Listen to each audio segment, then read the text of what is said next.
Lions game today. Well, this could be the difference between hosting a playoff game and starting the postseason on the road. The battle for second place in the West gets going next.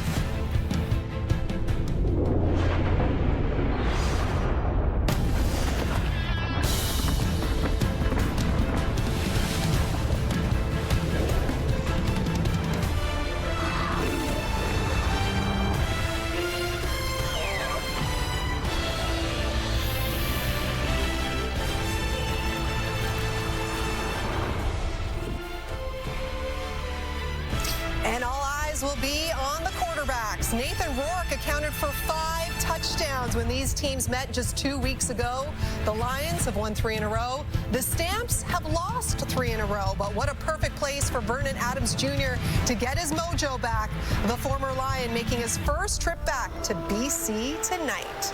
And we are looking forward to this one. Week number 18 coming to a close here with the Stamps and the Lions. Thanks for joining us, Laura Dyke and Enoch Mwamba, Paul Lapolice, as well as Milt Stiegel. So in earlier action today, the first game of our doubleheader, it was the Ticats beating the Argos. So that means for the first time since 2019, the crossover has been clinched. Big news for these two teams facing off today. So Milt, we'll start with you. Your keys to the game here tonight. It's Vernon Adams against his confidence. He talked about how his confidence has been shaken. He lost his confidence. And I think just about everyone in this world has come to a point where their confidence was shaken, but most folks don't come out and say it publicly, especially your starting quarterback. So we appreciate that. So I'm looking at how Vernon's going to react in this game if things aren't going his way. Will his confidence be shaken? Will he be able to get it back and make some big plays? So that's the matchup I'm looking at. My matchup and what I'm looking for is I think his confidence hurt because of the BC Lions secondary a couple weeks ago. They should have had 4 interceptions, guys. Easily 4 interceptions in this game. TJ Lee, Jackson Finley, Ronald Kent, Gary Peters. You know, how do they handle once again? Because you know BC Lions are going to put up points.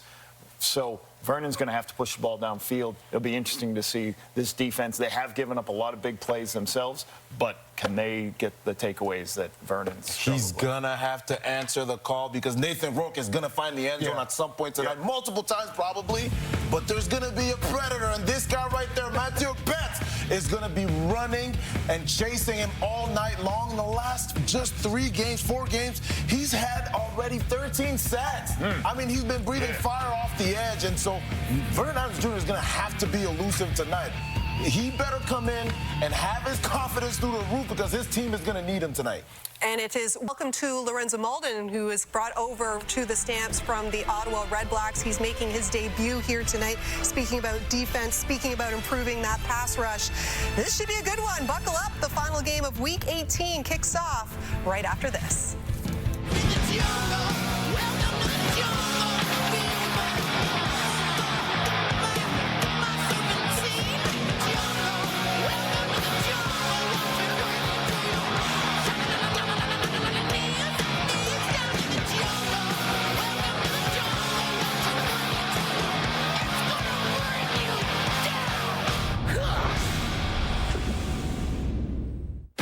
Just a truck? Sure, and hockey's just a game. Ram's not built for just. It's built to win. It's built to race. It's built to last. So is Ram just a truck? Yeah, the same way Canada is just a country. Ram Power Days are here. Get 0% financing for 72 months on both the 2025 Ram 1500 and Ram 2500. At Wayfair, ordering in delivers all the style. What are we craving? Something Italian? Oh, you read my mind. Italian will pair great with this bold red. What are you in the mood for tonight? Taking something light. Couldn't agree more. Oh. It's here.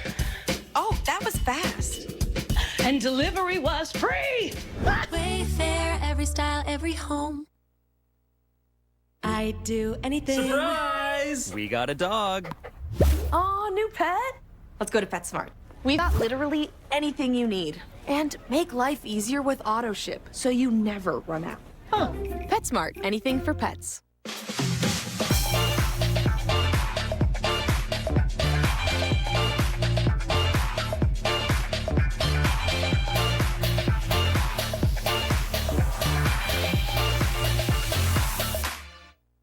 Monopoly Double Play at McDonald's is almost here. With millions of prizes to be won. Get ready to peel like a winner. What you doing? My tooth still hurts. Go to the dentist.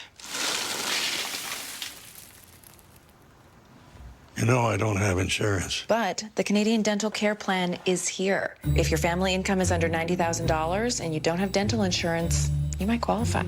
So no more frozen peas? The Canadian Dental Care Plan is helping.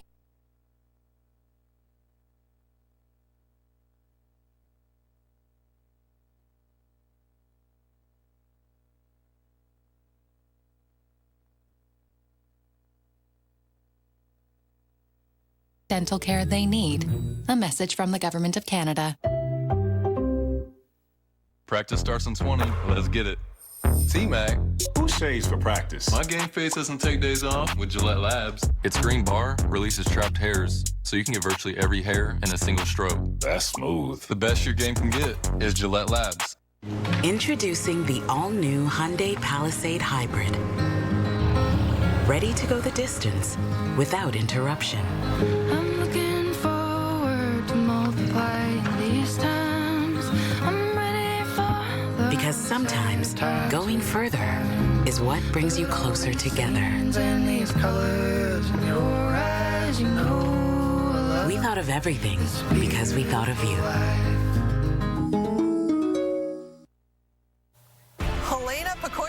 Of Surrey, BC, this is your chance to win big thanks to Save On Foods' $1 Million Touchdown to Win. If a kickoff is returned for a TD, you could win groceries for a year. If 2 are returned in this game, you could also win $1 million. Good luck, Helena, as we head west now and say hello to Rod Smith and Glenn Suter.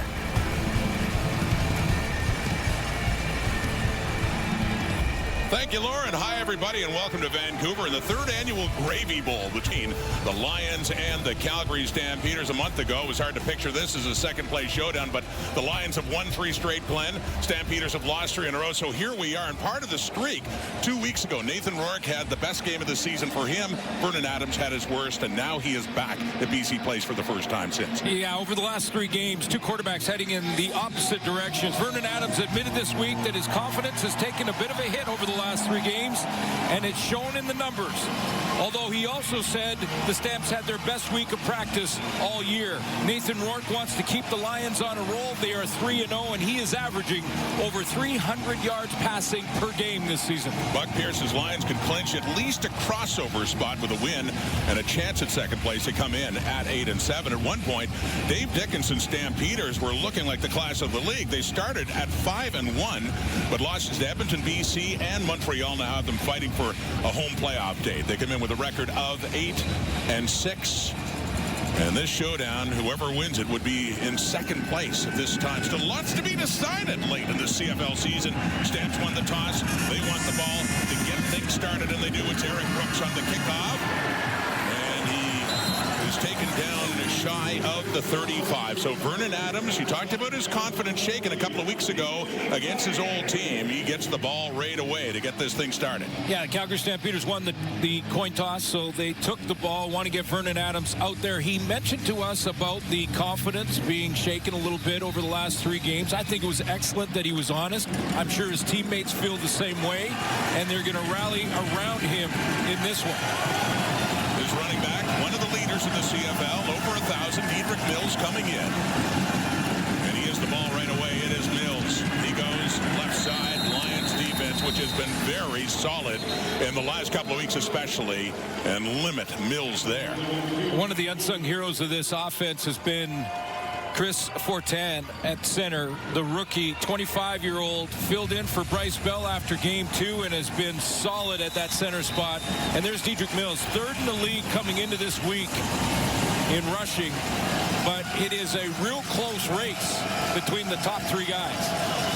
Mills gained only inches. It's a second and essentially 10 yards for Adams in that Calgary offense. He will throw.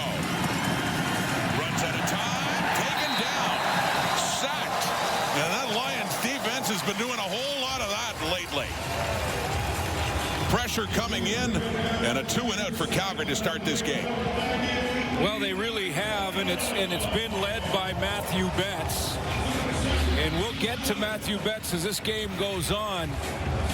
But this was just straight four-man pressure, and all four of them just did a nice job of not only denting the pocket, but crushing it. Forcing Vernon Adams to scramble around, then he got tripped up.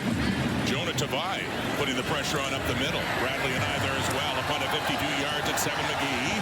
Shy of his 40, crosses it, works it up to the 45. Daniel Joseph among the stamps in on the special teams tackles. And Nathan Rourke, mentioning that game he had 2 weeks ago, his best of the season against BC. Not as good last week, but he did what he had to do to get that victory over the Argos. Yeah, and every game is a different journey. Every game can be at times a little bit of a roller coaster. Every quarterback will tell you that. But when you look at the numbers overall and the averages and the pace of over 5,000 yards in 16 games, he's been playing excellent football down the stretch. He had some brilliant plays running, especially against the Argos last week in that 5-point victory to improve to 8-7. Coming in is that's Clarence Hicks on the sack right away. Moved in on Rourke. And Calgary's defense showing strong in that first play. Yeah, it didn't look like Nathan had many options here. Like he wanted to throw a hitch screen, but it wasn't there. In other words, that there was a communication issue. He didn't have a receiver or a target, and Hicks was coming free off the edge. And that's his 8th sack of the season to lead the way for the Stampeders. Dave Dickinson, well, they made the move to get Lorenzo Malton. They want to get more pressure without blitzing. Here we go now in a 2nd and 15, just a 3-man rush. Off to the right, it is caught. And right away, taken down. That's Javon Catoy, who's back in the BC lineup. Adrian Green, the ex-Lion, coming in and making sure he goes no further, and BC will have to punt. Well, I know Nathan Rourke is excited to have Javon Catoy back in the lineup. I mean, you know, when you look at his numbers, they're pedestrian. They're about halfway to 1,000 yards for Catoy, but some very key second down conversion catches. Didn't quite get there on that one, but they love having Catoy in the lineup. Plus, he's a great blocker in the run game.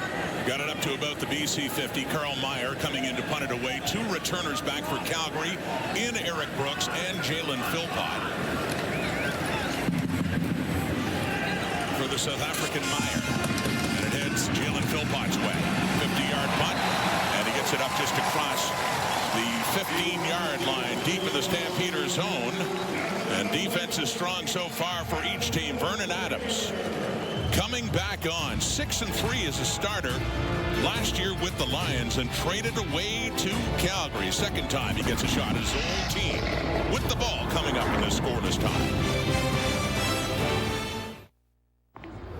During cold season, a single sneeze can change everything. Emergency, a tasty boost of vitamins, minerals, and electrolytes to support your energy and immunity.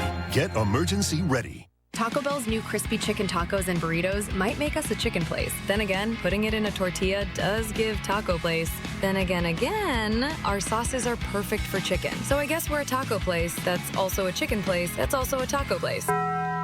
With Prime Big Deal Days coming October 7th through the 10th, greatness is a deal away. Just bust the move. Shop deals from home to electronics this Prime Big Deal Days. Layla Fernandez, what a shot. Today and every day, I choose to be bold. I love bold coffee. Bold moves, bold coffee.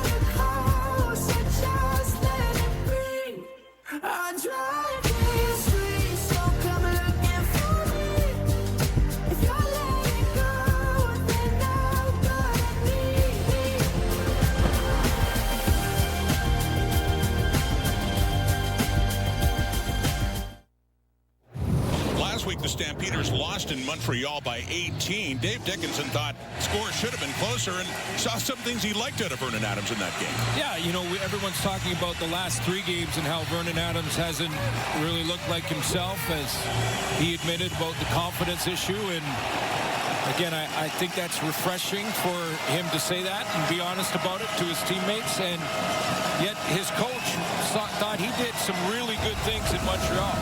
They're 3-3 in the last 6, by the way. Trying to avoid that 4-game losing streak here in BC. Play action, make a deep shot. He's got it too.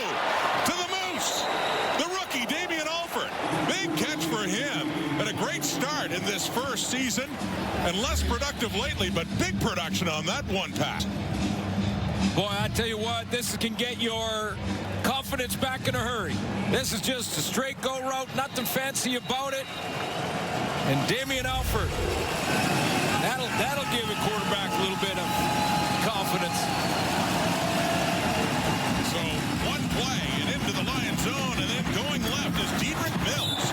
And a good carry up near another first down for Calgary. 11 yards for Mills.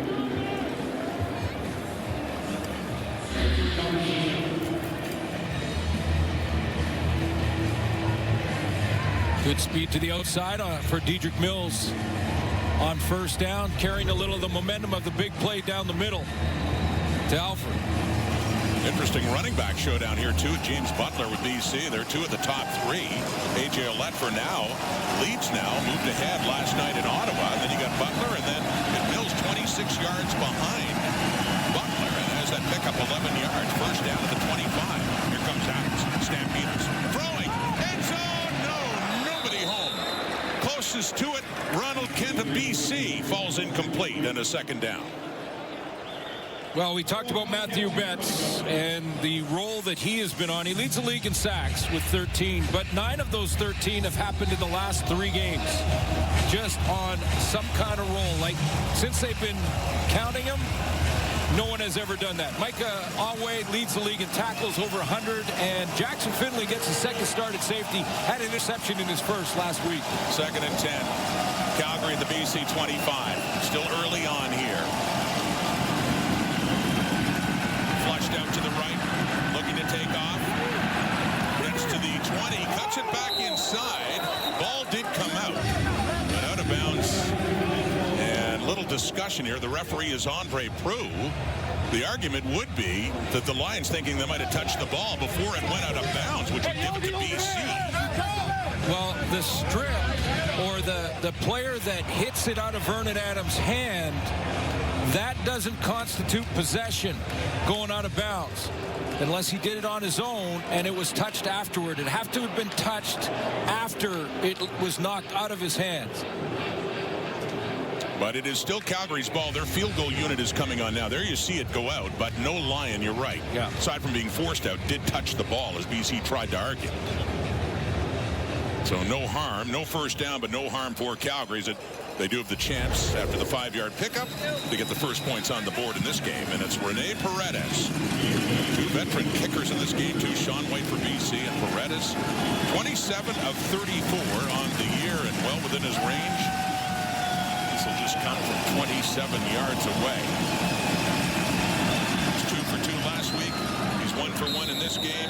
And the Stampeders in a big showdown for second place in the West have taken the early lead on Nathan Rourke's BC Lions. Rourke about to get the ball back now on a beautiful day in Vancouver.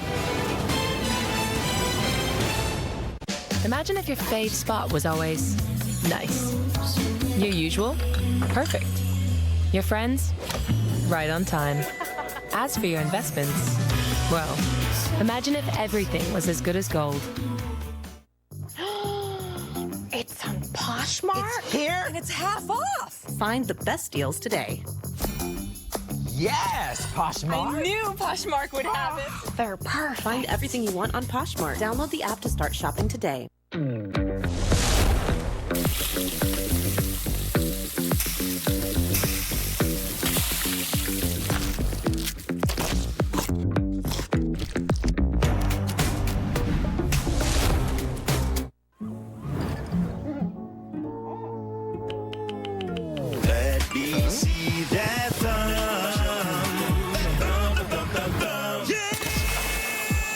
Less scroll or vibes, however you spice.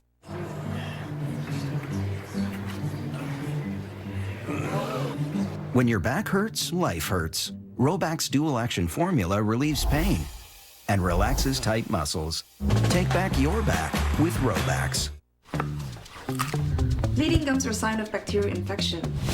We always recommend Crest Gum toothpaste to our patients. Its unique antibacterial fluoride works below the gum line to reduce bleeding to strengthen gums. Thanks, Crest.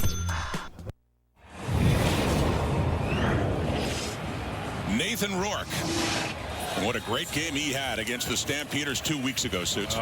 Just unbelievable. I mean, leads the league in rushing for quarterbacks, including a guy like Dustin Crum, who primary runner first and passer second, but big game in Calgary. Over 300 yards passing, no interceptions. They go to work now. I mentioned James Butler before, who takes it out for 10 yards on his first carry. Second leading rusher behind Oled heading into this game. They're going to have to make a change with Jarrell Broxton out at tackle. So Corey Woodruff gets bumped out to tackle from guard, and Brandon Yates, the rookie, 24 years old out of Western Virginia, will start at guard. Keon Hatcher leads the league coming into this week, and Justin McInnis is in the top 5. He's ranked 4th. Big second half of the season for McInnis. He's really come on in the second half. Here's Rourke to throw on the first down. Caught to Keon Hatcher. You just talked about it, the CFL's leading receiver. 15 more yards to the total of Hatcher. Well, his pace is flirting with the Lions record held by G. Simon back in 2006 at 1,856 yards that year. Hatcher's on pace for 1,685. I don't know if he can make it up the distance, but he is having himself a year. Last week against the Argos, 4 catches for 87 yards, including a 58-yarder in that game. Little fake. Rourke keeps it. Charles Wiley. He had him wrapped up until he got some help from Markel Lee, the middle linebacker, coming in to finish things off. But it's Wiley, the one who got his hands on Nathan Rourke and takes him down. Well, I'm going to give an assist here to the secondary for the Calgary Stampeders, because it looked like Rourke, after the play action, he had to deal with Wiley, who did not bite on that inside play action. There was no hot route available. The DBs got up and nice and snug, and Markel Lee gets a chance to get back in the lineup after missing most of the season due to injury. After the first quarter, and Rourke has been sacked twice, second and long now. Sets up a screen, and it is read right away. Katoy had it coming in. Derek Moncrief to sit him down for another loss. And BC had something going, and suddenly the Lions will have to punt. Trying to alleviate some of the early pressure. You mentioned the 2 sacks on Nathan Rourke. So to relieve some early pressure, go a screen. But that screen is sniffed out quickly by Derek Moncrief, veteran in the league. Game time decision, and Calgary's lucky to have him because his stat line is jam-packed. Doesn't matter what category you talk about. Derek Moncrief has been involved in it. He's been banged up a little bit, as you talked about, game time decision, but you got Markel Lee, the addition in the middle. Adam Bighill, a healthy scratch in this game. Lee back in the lineup. And the punt, 35-yarder for Carl Meyer, and the return, Jalen Philpott again just shy of the 30. Calgary gets the ball back. Last time they had it, a big play, set up a field goal, and the defense doing its job so far. The veteran Moncrief with that play. When Priya asked the web for upset stomach and nausea remedies, Susie in Red Deer said, sit in front of a fan and rub your belly. That's when Nora in Winnipeg said, I trust Grab-All Ginger, made with real ginger for upset stomach and nausea relief. Trust Grab-All, proudly Canadian.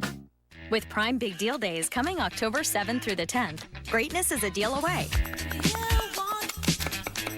Just bust the move. Shop deals from kitchen to electronics this Prime Big Deal Days. I'm just browsing around while I wait for my car. Oh, this is cute. Yeah, there's no price on this. Oh, that's because it's not for sale. We're just vehicle specialists. But the last place I went sold all kinds of things. At Fountain Tire, we focus on one thing, your vehicle. Huh. I like that. Tires are on, belts replaced, sidecar attached. You're all set. Great. Great. Fountain Tire. We're on this road together, Canada. Welcome to the Canadian Football League.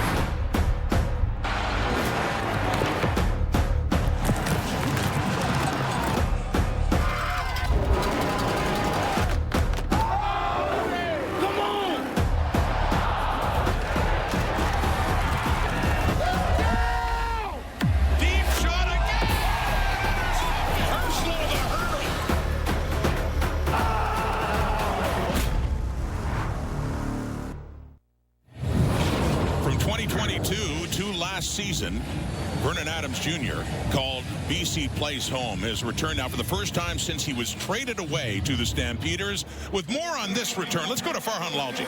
Yeah, we asked him about the emotions of coming back here to BC Place, and he said, you know, I went through those emotions a couple of weeks ago when I faced BC in Calgary. He says they kicked our butts in that game, and we've got to be better in this one. Even Dave Dickinson said VA might have gotten a little bit into his own head in that game, especially with some early struggles. He kind of let that continue. As for VA's relationship with Nathan Rourke, the two men are still close. They text occasionally in season, more so in the off season. They checked in with each other when they arrived at the stadium here today. VA believes he has had one of his best practice weeks in months in this past week, so he thinks he's ready for this game. And he says the biggest thing he's changed is he's got his voice back. There's been times in recent weeks, whether it's on the sidelines during a game or in the locker room during the practice week, that he's just been quiet. Reggie Bagleton said to him, V, we need you to be you. That's loud, that's energetic, and he says he's made an effort to be that guy again this week. And Farhan has the ball now and dishes it off to Jalen Philpott, who gets up close to the 35. But to follow up on what Farhan's talking about, Vernon Adams, 6-3 last year as a starter.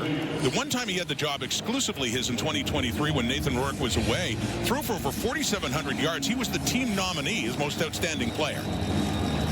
Yeah, and, you know, I mean, when Nathan Rourke came back, and at that time, Vernon Adams was injured, so wasn't available to play, so Rourke immediately played, and then I think many of, with the season that VA was having in BC, that they thought he would be back as the starter and wasn't.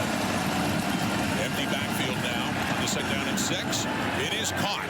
It's Tevin Jones with his first catch in this game. He is shy of the 40, which is where he needed to get for a first down. So we get a 3rd and short coming up as he gets it up around the 39. It's a full yard, but it's just a yard, so Dave Dickinson won't hesitate. Go with short yardage here. But to Farhan's point about VA's start in that game against Vancouver, where his coach admitted he thought probably in his own head a little bit. The ball carrier was down with contact at the 36-yard line. Oh, the ball will be placed at the 36-yard line, and it will be 3rd down.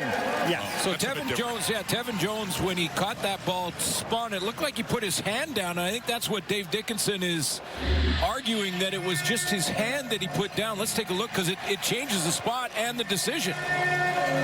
They're saying that knee touched, because the hand doesn't count as down by contact. He threw it back. The ball will be placed. The ball will be placed at the 38-yard line. Well, that's 2 instead of 1, and they're going to punt. They placed it at the 38, initially saying the 36 for Tevin Jones. Bottom line is, punting unit is out. Mark Bassett, the CFL leader in net punting average at 42 yards. Now, wait a minute. See Adams in the offense coming back on. So there was, at first it looked like a 3rd and 1, and then they were saying 36, which would make it a 3rd and 4, and then putting it at the 38. Close enough for Dickinson to reconsider? Well, okay, but this is 2 yards, unless Vernon Adams is in there to solely try and draw the defense offside and get a free first down.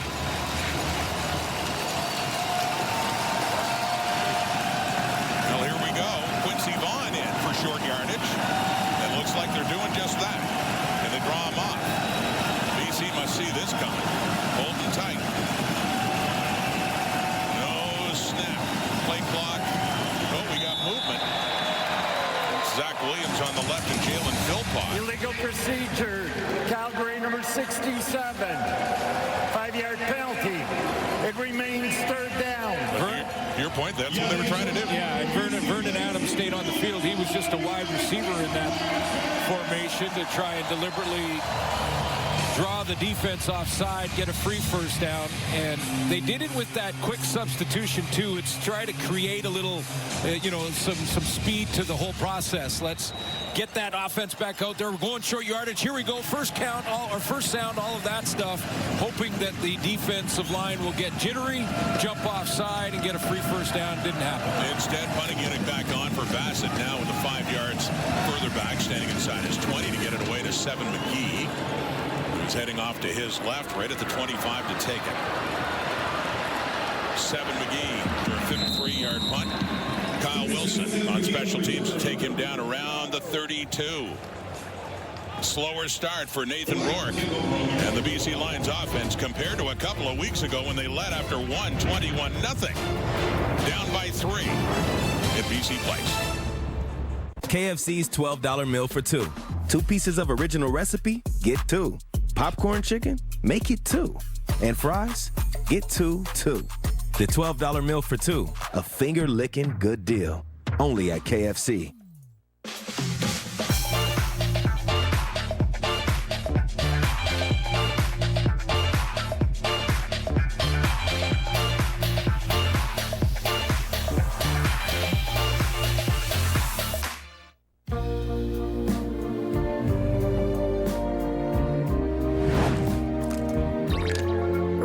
Get up to $2,079 off select lifestyle adjustable bases. But hurry, this offer ends soon. Only at Sleep Country. Do the things you want to get done. And then do the things you didn't even know you could do with the fully electric F-150 Lightning.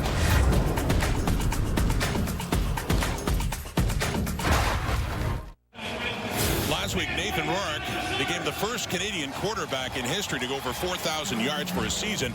Here he stands. Russ Jackson, the legend, the old Ottawa Rough Rider, still well ahead, but Rourke passed Jerry DiTilio, former Montreal Alouette, to go over 10,000 yards in second all-time. Yeah, that single-season record for passing in a season. Different era, but yeah. I think we're going to look at some big-time records. In fact, with the pace that Rourke is on, 16 games, he's on pace for over 5,000 yards this year. If that was 18 games, it would be 5,700 yards. And you start getting into that area, you're looking at possibly a 6,000-yard season. Let's look at the Calgary Stampeders starting lineup. And let's start with Lorenzo Malden. Traded this week, is in the lineup, and he is going to be fired up to get something done tonight. Markel Lee gets back after a long stint on the injury list, and Adrian Green, a couple weeks ago in that game against BC, was his first game back from injury, still leads the team in interceptions. It's a 2nd and long now after a 1-yard pickup by James Butler for BC. 19 net offensive yards so far this game for the Lions. That's it. Throwing, that'll add to the total there. A catch for a first down. A good one for Javon Catoy. Mentioned his back after missing last week. That's what I mean about some key catches for Javon Catoy. I mean, 500 yards. I think, we're scratching the surface on what he can be, and he can be a 1,000-yard receiver, but there has been some moments in games where Catoy comes up with a catch like this. Offense hasn't got any traction so far in this game tonight. They need a first down. They need a new set. Catoy comes up with the good catch. Get it up to the 47 of BC. Down by 3. First quarter. Throwing again, and you see Jacob Roberts throwing the intended target down long after the ball hit the turf. Crowd didn't like that, but first incompletion for Nathan Rourke in this day. But you start flirting with 6,000 yards in an 18-game season. There's not many that have accomplished that in the league. Doug Flutie did it twice. Saw him in the Argo game before ours. And who else did it? Anthony Calvillo did it. Kent Austin. Kent Austin did it one year. I think there's only 4 of them. Doug Flutie's, by the way, was with the BC Lions in 1991 when he threw over 6,000. Again, he guts. And it gets another one to Keon Hatcher, another first down as BC's quickly on the move now in this 3rd possession of the game. Yeah, he had to wade deep into this route to get this out of there. The pressure in the pocket was starting to collapse, and Rourke just in time releases that and leads his receiver into the middle of the field. 18-yard gain and a new set of downs. for Keon Hatcher. And down to the 45 of Calgary. What a season number 4's having in BC. Rourke in a 4-man rush over the middle. It is caught. Shorter pass now and down to the 40. Keon Hatcher mentioned his pace and how close he might get to G. Roy Simon's record year for the Lions in 2006. But, you know, I don't know. He'd have to have some monster games down the stretch here to get to that. But what a season. A whole lot of G. Roy Simon on that board, isn't there? Down to the Calgary 40 now in a 2nd and 5. Hatcher out left again. 3 receivers to the right. Looking left. Looking deep. Caught. Touchdown, BC. Justin McInnes, who's really been on a tear in the second half of the season, coming in 4th in receiving yards. Adds to his total in a big way. Yeah, it was just a matter of time before Justin McInnes was going to find his game. Slow start to the season, still working on chemistry with Nathan Rourke. Getting back, he never played with Rourke back in 22. He wasn't here then, but he gets on a roll here in the second half of the season, averaging about 100 yards a game, just shy of it in the second half of the year, and a big corner route for a touchdown on that one. Well, I mentioned Lions came into this possession with only 18 net yards in the previous 2, and making up for that in a big way. 6 plays, 76 yards, a point after by Sean White. There's BC. Now in the lead after that touchdown. Rourke to McInnes. You're going to see nice little corner route right here where, because the safety's to the field up here in Damon Webb, this is a man concept with no help. So inside position is where you have to be as a defensive back. And Rourke and McInnes take advantage of that. Tyler Richardson trying to catch up, but when you're taking that inside leverage and that ball's thrown that perfectly, not a lot you can do about it. That's not terrible coverage. What a 1-2 punch. I mean, there's more than just the 2 receivers, of course, but Hatcher, McInnes, both in the top 4 in the CFL receiving yardage. McInnes led the way last year, had a slow start. We talked about that. He's really come on in the last few weeks. Every time. We're going to get him cut, too.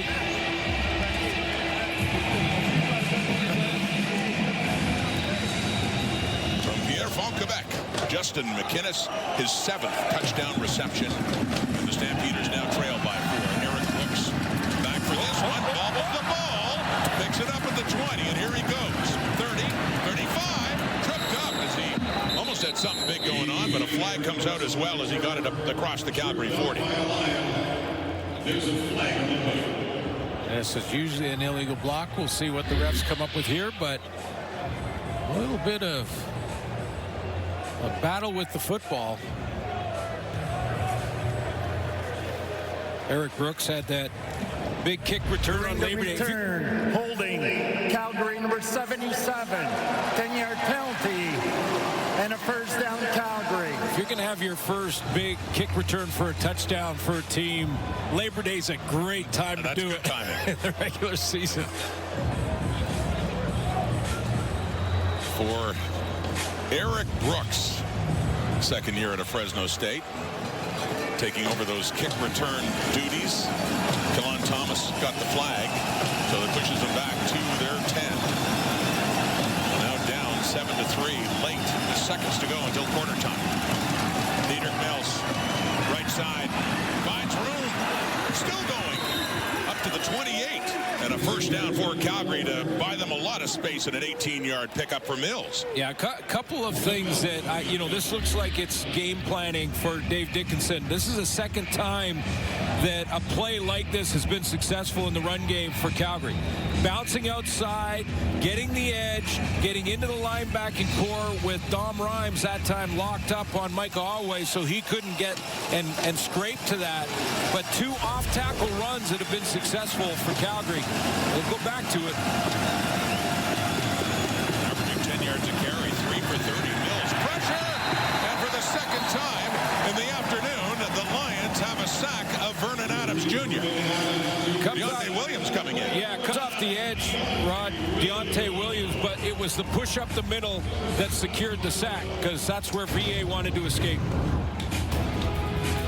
Pressure from both defenses. 2 sacks each in the first quarter, but there's your biggest play. Nathan Rourke, Justin McInnes, and the Lions through the first 15 have the 7-3 lead. Whenever you have something really cold and then you get this short, sharp kind of sensation, that's sensitivity. It can get worse. I always recommend Sensodyne, which is specially designed to care for their sensitive teeth. It works. Just a truck? Sure, and hockey's just a game. Ram's not built for just. It's built to win. It's built to race. It's built to last. So is Ram just a truck? Yeah, the same way Canada is just a country. Ram Power Days are here. Get 0% financing for 72 months on both the 2025 Ram 1500 and Ram 2500.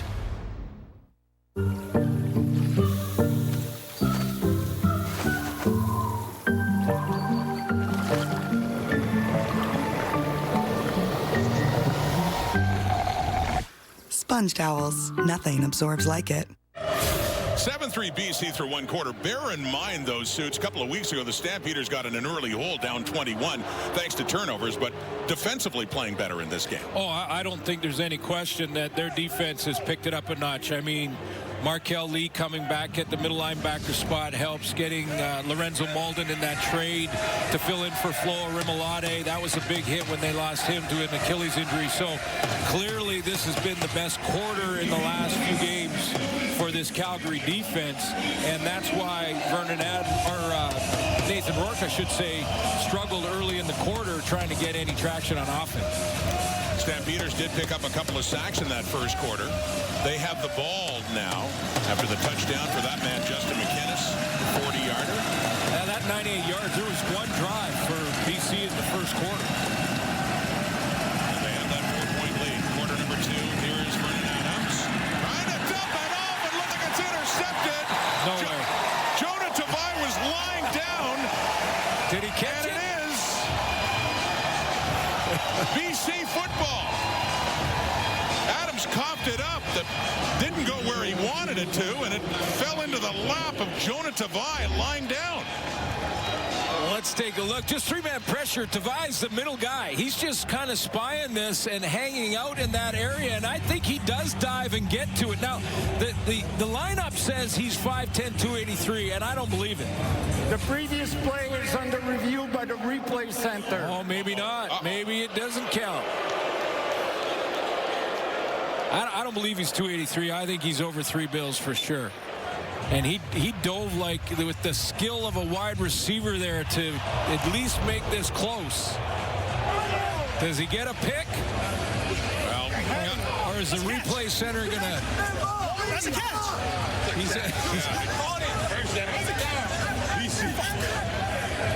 You can see it. I mean, it did a great job. You're right. Lunging for the ball, but you can see it hit the turf as well. It's a replay center say. Upon review by the replay center, the ruling on the field is overturned to an incomplete pass. Third down. So Adams and the Stampeders catch a break there. They still have to send it BC's way, but they get the chance to punt it with Mark Bassett standing at his 6. Yeah, a call from the replay center that changes field position in a big way, because that, unless you get a big return here. Big Jonah Tavai nearly had himself a pick. He still thinks he did. Seven McGee back inside the 35 after a 57-yard punt from Bassett. Good coverage on teams as well. Some Maurice Blackwell in the special teams tackle for the Stampeders. So I mentioned Lorenzo Malden, who was traded this week for a 4th-round pick in next year's draft. And you go back to that 22 season, here's what he's capable of, which was a season where he was the defensive player of the year. 17 quarterback sacks on the season, and just a beast in the pass rush department. And we had a great talk with him this week, and talk about a guy. I don't think I remember a guy this motivated to make his mark on his new team. Well, and mixed emotions when he got traded. He has a lot of friends, who just naming so many of the names from the Red Blacks that he leaves behind, and that was tough for him. Yeah, listen, I can totally get it from Calgary's point of view. You're getting a premier pass rusher. You're getting an excellent football player in a time where you lose Flo Arimolade. Huge for Calgary Stampeders to get it. I'm still trying to get my head around Ottawa's motivation to trade him. And he's going to become a free agent at the end of the year. Maybe they thought that they couldn't keep him anyway, so might as well get something, but I don't know. That's a premier player, premier pass rusher. 2nd and 7, BC. Working with a 4-point lead. And that is caught by James Butler. Gives a rough ride out of bounds by Jacob Roberts right at the first down marker. Last time these two teams played 2 weeks ago, Butler was taking the game off due to injury. Xander Horvath got that one, and wow, did he have a game. Butler benched the leading rusher in the league up until A.J. Ouellette passed him last night. So 49-yard difference coming in. Horvath's rushing, and Horvath's in there with him. Yeah, he had 152 in that touchdown run. 70 yards in McMahon a couple of weeks ago. It was enough for a first down. Butler running now. And not much there. Stiffen up inside. The Stampeder defense just 2 yards there for James Butler. Well, I think interesting. See how we mentioned the mixed emotions for Lorenzo Malden when he got traded, and talked about how much he loved Ottawa. I was not expecting it. Of course, with any other trade, most people aren't expecting it, but it's one of those things where I felt like I did something wrong, but then started to realize I've been in the game long enough to realize that it's just part of the game, and just have to adjust. And what a move by Stanley Berryhill on Jacob Roberts. Little spinorama. And picks up another first down for BC. Well, one of the keys to this play is how quickly Nathan Rourke recognizes the coverage, gets it out of his hands so that Berryhill can make this move. But wow, I mean, Roberts, one of the great tacklers in the game this year, and he just turned him inside out there. Whoop! By the way, that was the first time I think in my television career I've ever thrown to a clip. I was going to say, good throw. Good throws happening all over the place here. Okay. I don't need to say anything anymore. No, we need you, man. First down, Calgary 49. Rourke has time. He checks it down to Butler, who breaks a tackle and breaks loose. Kyle Wilson finally railroads him out.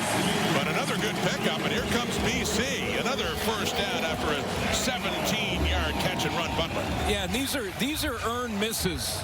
The one to Berryhill and last down. This one here to James Butler through the progression. These are earned misses because those are good tacklers that they're making miss. That was Derek Moncrief, who just couldn't get the right angle, almost stumbled a little bit as he was getting to Butler.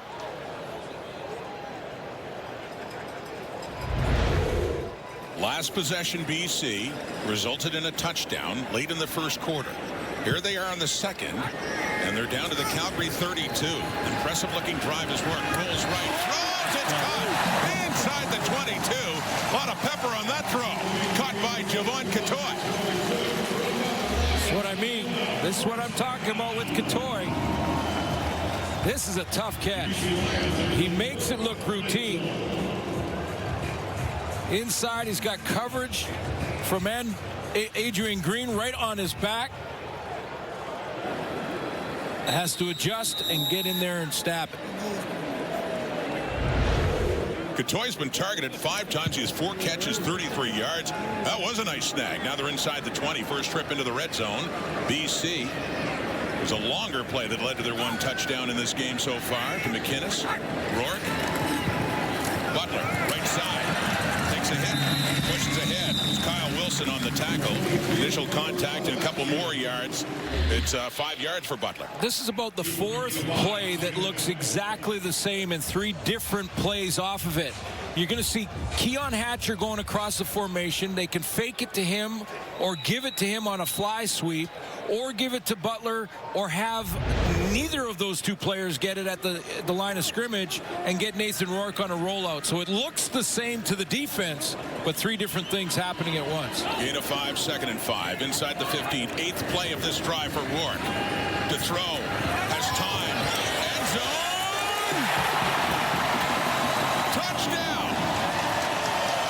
Touchdown BC. And it is Javon Catoy having a great return to the Lions as they add to their lead.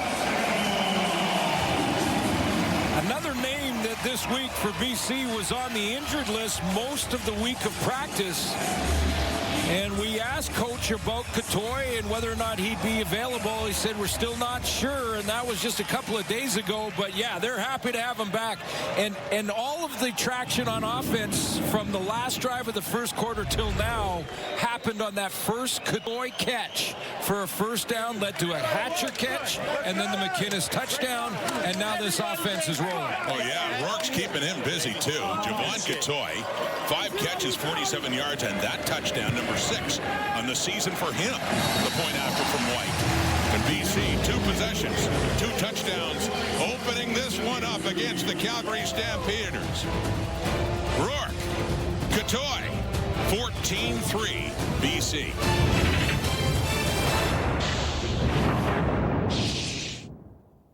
Okay, Anthony, right here. Big smile.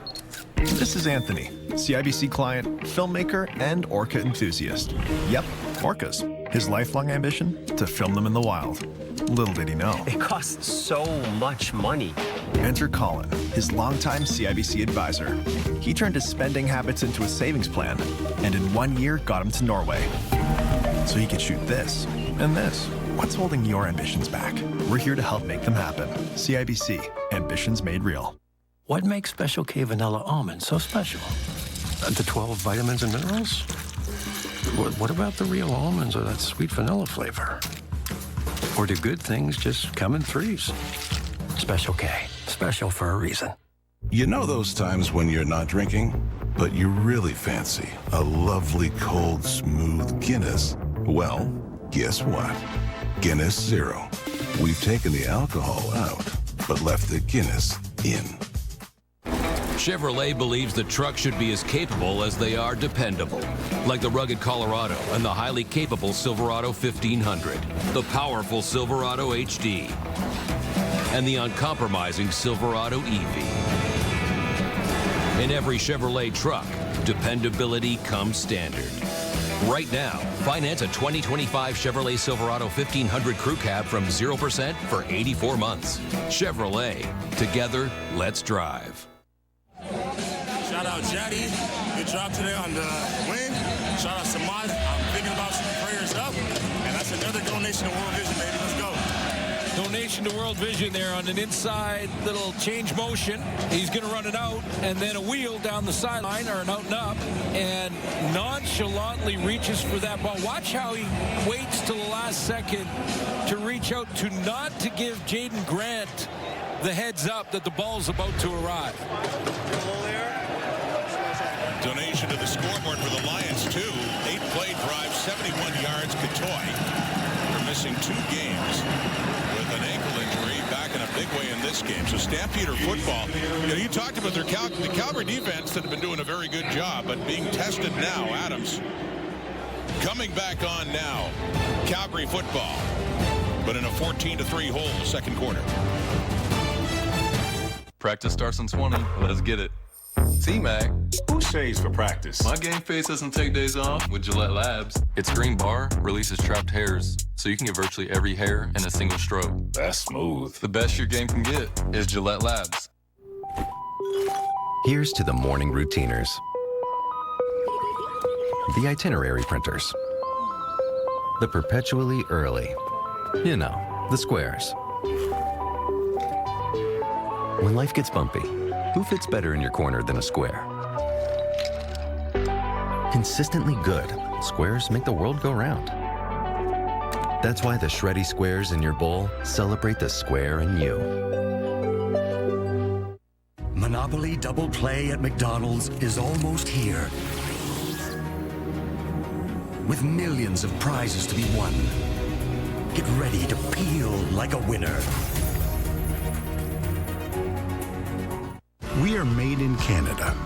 Homegrown, Canadian-owned and operated. We're neighbors. Friends. Family. We're more than just made in Canada. We're a fabric of Canada. When Janelle asked the web for motion sickness remedies, Carlos from St. Catharines replied, lay flat on your back and take some deep breaths.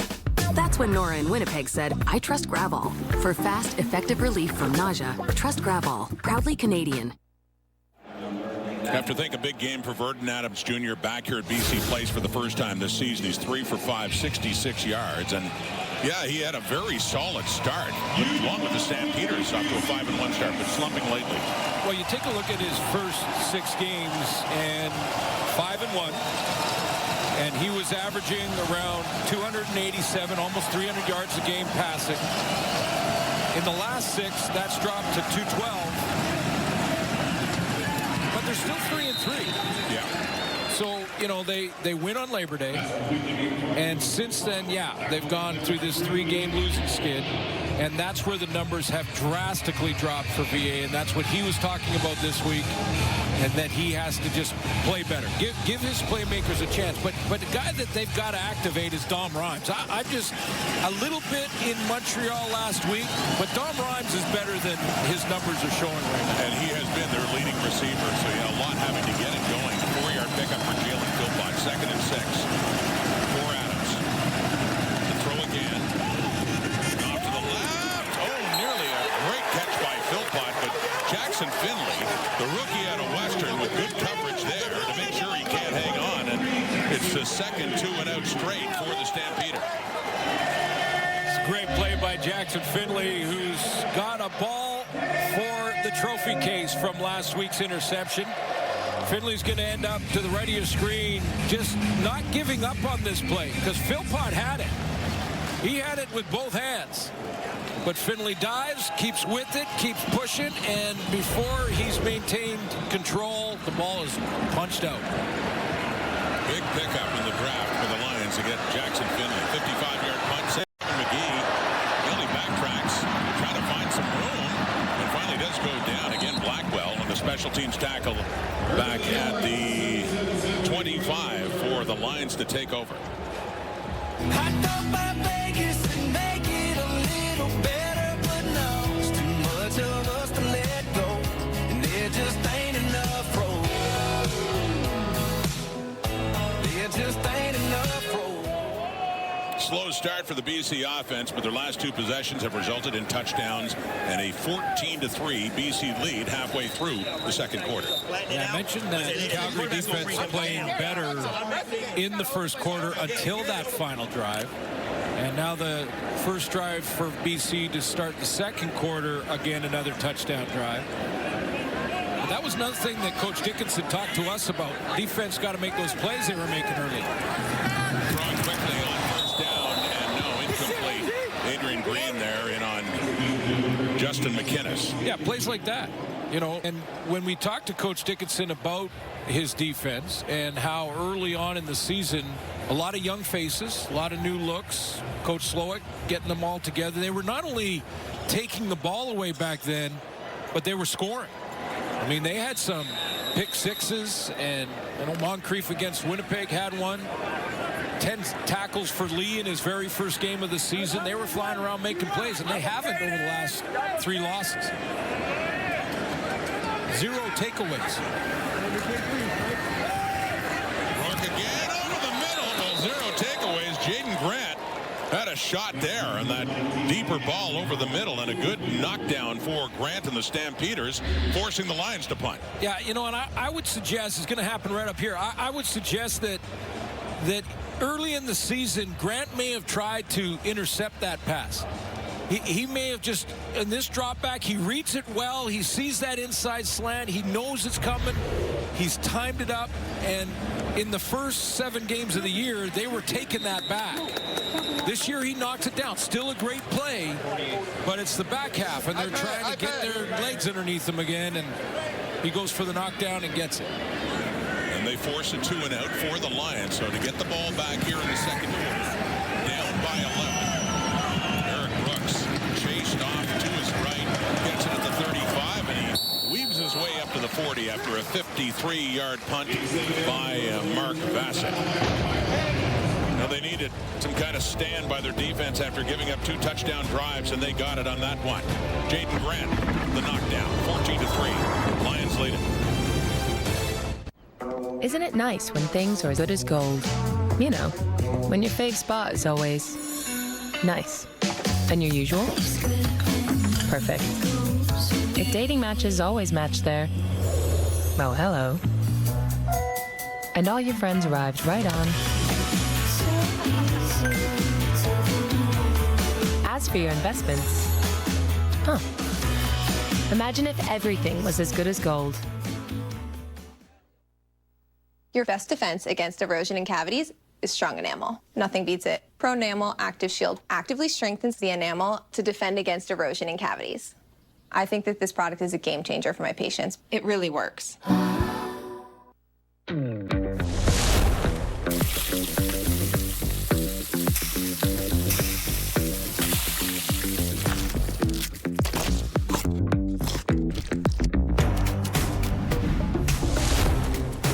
With Prime Big Deal Days coming October 7th through the 10th, greatness is a deal away.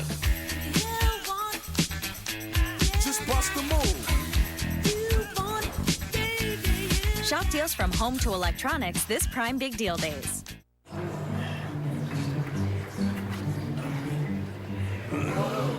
When your back hurts, life hurts. Roback's dual action formula relieves pain and relaxes tight muscles. Take back your back with Robax. So far, Nathan Rourke's Lions have the lead, and Vernon Adams Jr. and the Stampeders. But this little duel is going on off the field as well, Farhan. Yeah, you guys have missed the boat here. The real big story is not the Lions and Stampeders competing for second place in the West or the Gravy Bowl. It's the Kids Sport Quarterback Challenge. Nathan Rourke and Vernon Adams are challenging their fans around the country, primarily in their respective markets, Kids Sport BC and Kids Sport Calgary. Which fan base can support and donate more? Now, full transparency, guys, I've been a Kids Sport ambassador for about 15 years, and it's a program that really lends itself to lower income and at-risk kids for football players. It does help provide registration fees for all athletes in all sports, but these two have decided to get involved as ambassadors. They're going to continue their involvement. Right now, Team Rourke is leading, but there is still time for Team Adams to get back into this thing. So donate to get kids off the sidelines and into the game. Let's go, Calgary. Yeah, absolutely. Behind your guy. Jalen Philpott on that first down Stamps, but to Farhan's point, opposing teams today, but that's great to see them on the same team for Kids Sport. Well, yeah, and you know, when you go back to last year and how it all went down when Rourke returned and all the discussions between the two quarterbacks and how it might have divided the room and all those things, the quarterback room was solid. Yeah. And they're great friends, as Farhan has mentioned. Total mutual respect between the two. That goes down in the books as a pass and completion there to Philpott. As does this, of course, to Mills. And tough running back takes a pop from TJ Lee and out of bounds, but another first down. Back-to-back first down, 16-yard pickup for Calgary. And we asked Vernon about the relationship, and he went as far as to say he has never seen in his time in pro football a guy study more than Nathan Rourke studies and be more involved in learning and trying to get better. He said, I've never seen it at that level. And that's the mutual respect that the two guys have. And that's coming from a guy who works pretty hard himself, no question. PA. That's often said about Nathan Rourke, the hard work. Well, Eric Brooks has that one and manages just to keep his feet enough to get it inside the 40. He got a little tripped up there, but still has that pickup on first down of 4 yards. Some very good play calling here for Vernon Adams to get back and comfortable again after that big deep ball early in the first quarter to Damon Alford. It looked like they were on a roll there, got things going, ended up settling for a field goal, but got another drive going here. And they are 0 for 5 on second down. Big second down now, and 6 coming up here for Calgary. And Vernon Adams throw again quickly underneath, caught. And they want to make sure that Brooks is down, and that's close to another first down for the Stampeders. That was a tougher catch than it looked either as well for Eric Brooks. I talk about that Katoy catch early in the going the opposite direction, but it was almost like Vernon Adams threw him open low and inside so that Deontay Williams couldn't get there. Just shy. It's third down and inches for Calgary. Quincy Vaughn, short yardage quarterback in for the Stampeders. Right side should have enough for another Calgary first down as they work their way closer to the BC 30.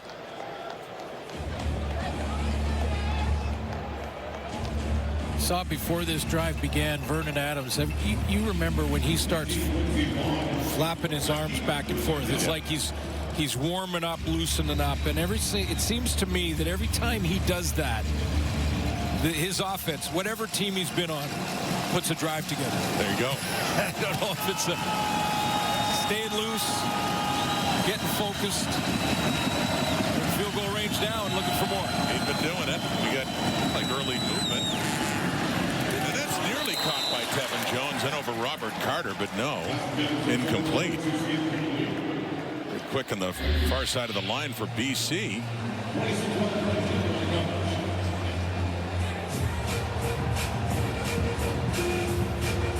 Threw it where he had to be. You see Robert Carter's positioning.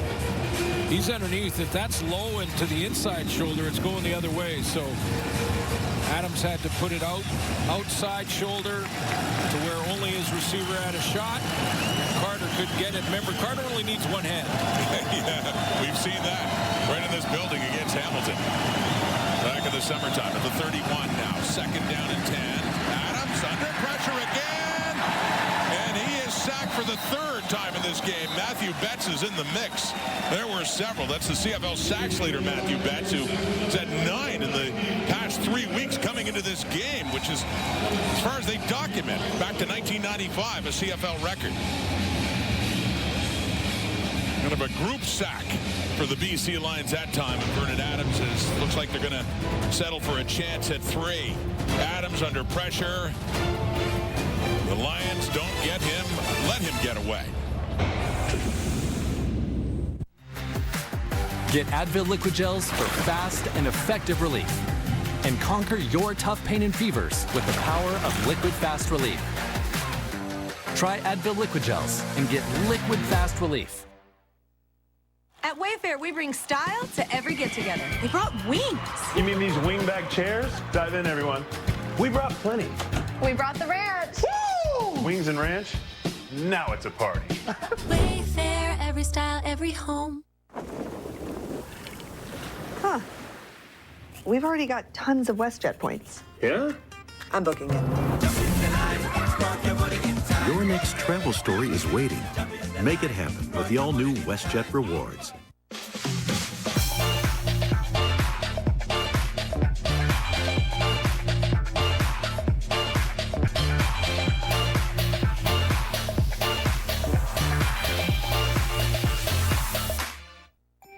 Now you can shop smarter at Canadian Tire. With same-day pickup or same-day delivery. So you don't have to shelve projects for later. Shop smarter at Canadian Tire. Still hand-washing your car? Try this easy wash hack instead. Attach a garden hose to your robot vacuum and goodbye dirt. May cause scratches or scrapes. Ow! Fix Auto. The first words that should come to mind after an accident. We dropped the ball because it's the gravy bowl. We don't have turkey, we don't have stuffing, we don't have apple pie. But we do have us coming up at halftime. We've got 4 turkeys here on the set. Wow. Better than nothing. Better than nothing.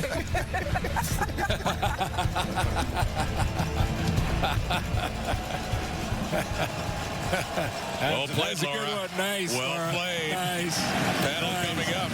4 turkeys at the half. I can say it because Laura did. There's a field goal try. Rene Paredes.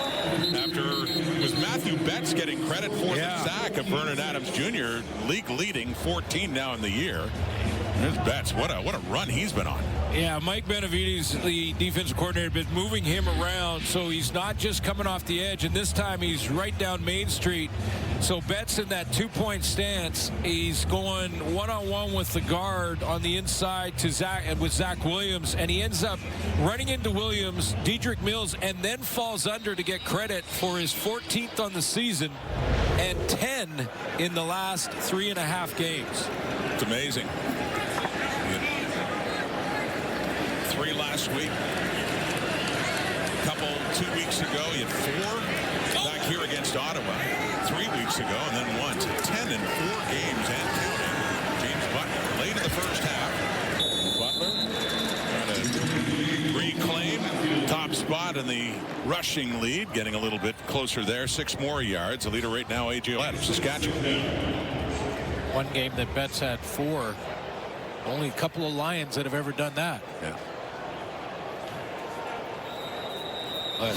14 on the season, and as Adiemi Berglund at 11 chasing him. 2 Canadians leading the league.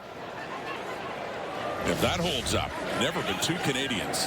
Canadians 1-2 in the sack leaderboard CFL season. Pressure. Speaking of sacks, Clarence Hicks has his 2nd sack of this game.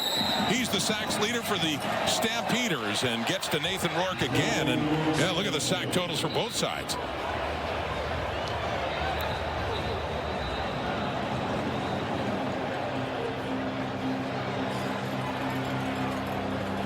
And 3rd 2 and out for the Lions, who are cooling off a bit after those back-to-back touchdown drives. A little bit of a stunt here from Hicks.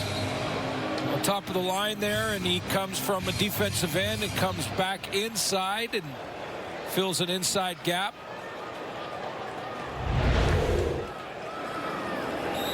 So Clarence Hicks moving up the sack leaderboard now in his 2nd year out of Texas San Antonio. He is 9 on the season. Wants to get in the race. We just showed the graphic. Well, that's not going to hurt. Off the punt. There's Brooks. 2:02 in the clock until halftime. Stampeders hoping to close this gap. Currently at 8 points right now for BC. Now the fight for justice gets dirty. Don't miss The Rainmaker. All new Saturday, 10 Eastern, 7 Pacific on USA Network. Stream next day on Crave. Nice sell. Nice sell, partner. Way to go. Something for justice gets dirty. Yeah, I hear you. This guy can get down dirty in the line of scrimmage, and you know, we talked to Coach Benavides this week about his play and him talking about how he feels at times, and did, as one of our colleagues, that sacks are overrated. Yeah, Benny always said that. Yeah. So Adams now, 1st and 10. Oh, the sack department.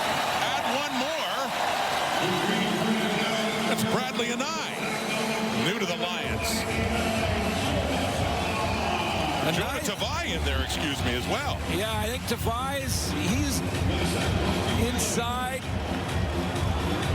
Anai's right there. I just arrowed him. So let's see. It's a race to Vernon Adams, who over the 2nd quarter almost at times looks like he's looking at the rush. And that's going to get a quarterback in trouble. So, excuse me, Jonah Tavai, 99, nearly had a pick earlier this half. That's his 2nd sack of this game. He's up to 5. 3-man rush, swinging it out quickly. Lots of space ahead for Jalen Philpott on that 2nd down at 18. So the Lions D backed up a bit, and Philpott not nearly enough. Be a 3rd down coming up here.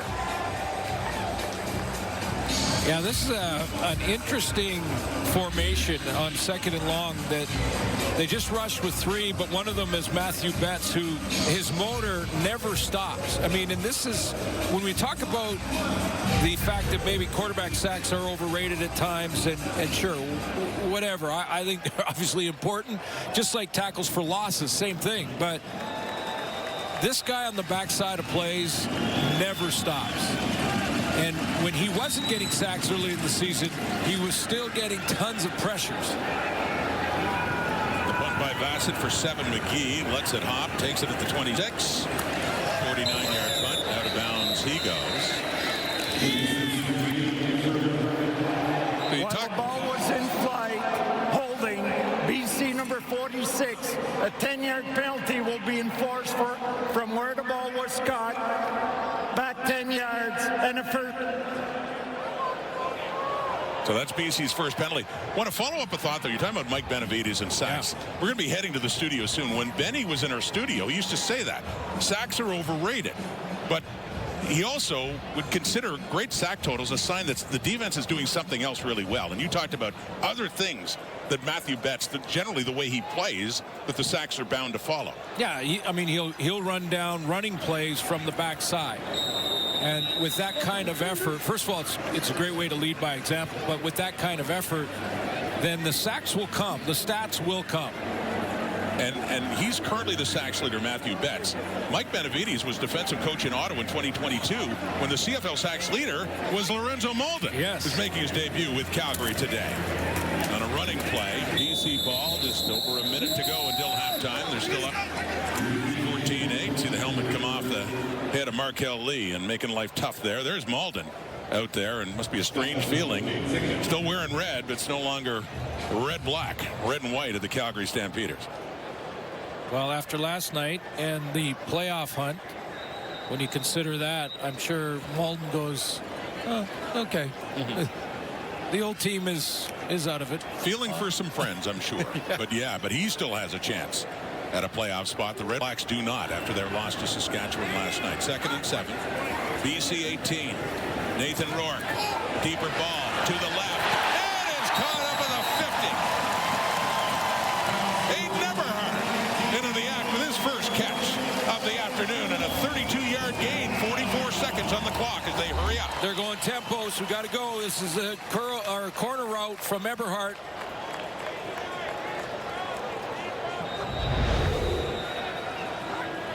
Nathan Rourke close to 200 yards passing in this one. Late first half. Throwing again and caught. Adding to those totals. Javon Catoy having quite a game so far as Rourke's over 200.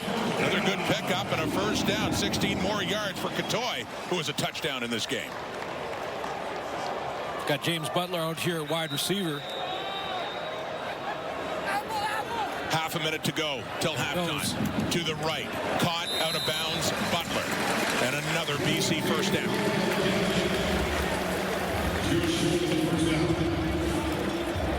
Or just shy, excuse me. Right at the marker. They're going to put him down for a 9-yard gain. Real quick, easy pitch and catch and good read for Rourke when they put their tailback out at wide receiver to see how the defense reacts. Short yardage, Rourke in. Runs well, first down to the 32 of Calgary. Because sorry, Rod, but if when James Butler goes out to wide receiver like he did there, if a linebacker goes with him, then Rourke knows he's got man. He's probably looking for one of his Keon Hatcher, McInnes type players. They don't. They throw him up in the soft spot. Quickly throw again. 5 touchdown BC. Keon Hatcher. Oh, the Lions work fast. And they get into the end zone again before halftime.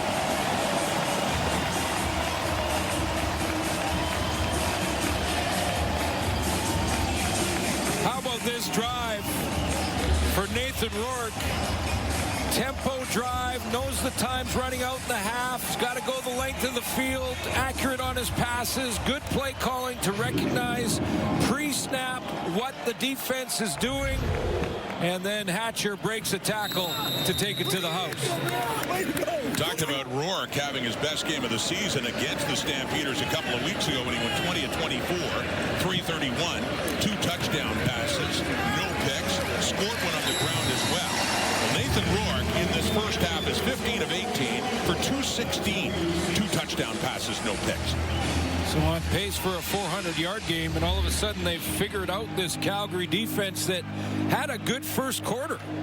And I know if you look at the scoreboard right now, you go, what? I'm going to have to rewind that and take a look at that first quarter, because this offense for BC took some time to get some traction in this game tonight. And I misspoke. 3 touchdown passes. He had the one to McInnes for 40. He had the one to Catoy, and then that one, the catch and the run for Keon Hatcher. Yeah, takes it into the end zone. 6 more for number 4, and the point after in a 21-6 lead. Calgary worked back a little closer within a score. There comes BC's explosive offense again. And that's touchdown number 6 on the year for the CFL's leading receiver, Keon Hatcher.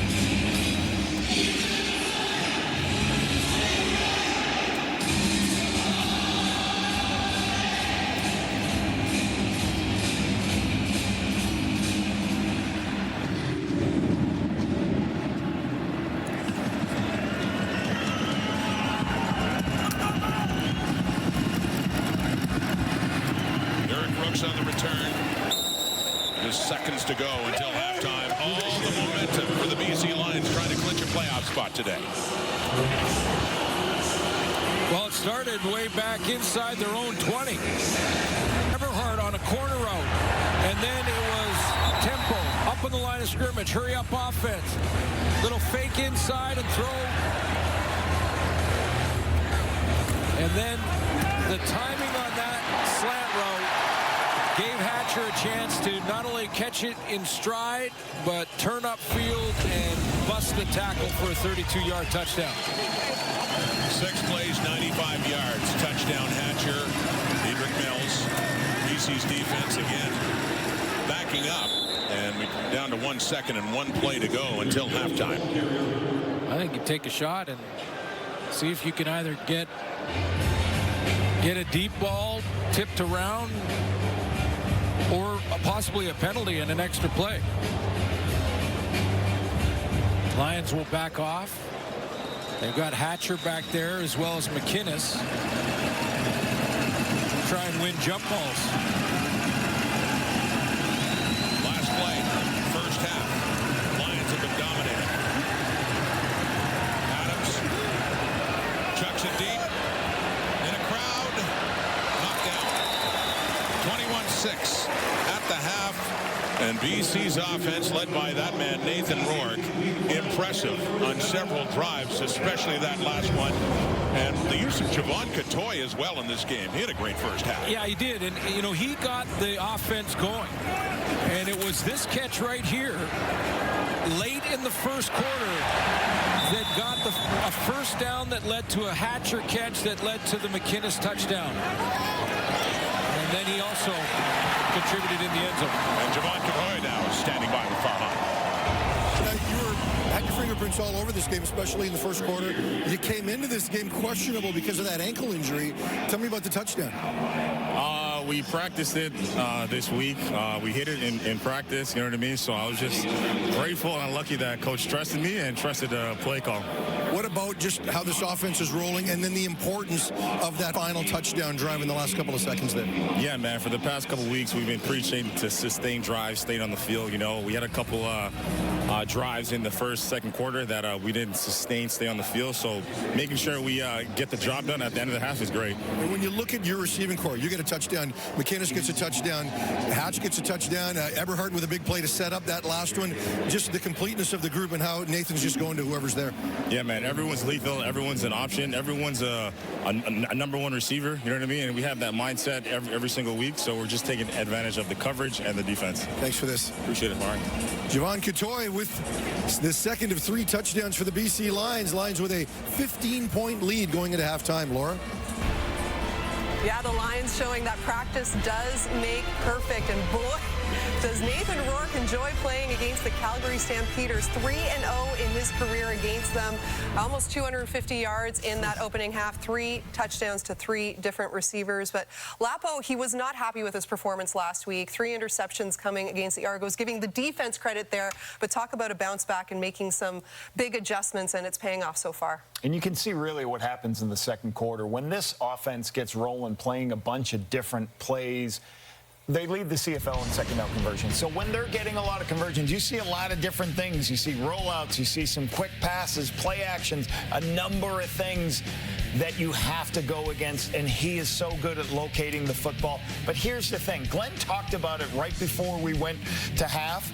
is the ability for him to get the ball out of his hand quickly. You see right there, he gets the ball in his hands to his receivers as quickly as possible, and that allows these guys to break tackles, because I think he processes the information as good as any quarterback in the CFL. You see this quick throw.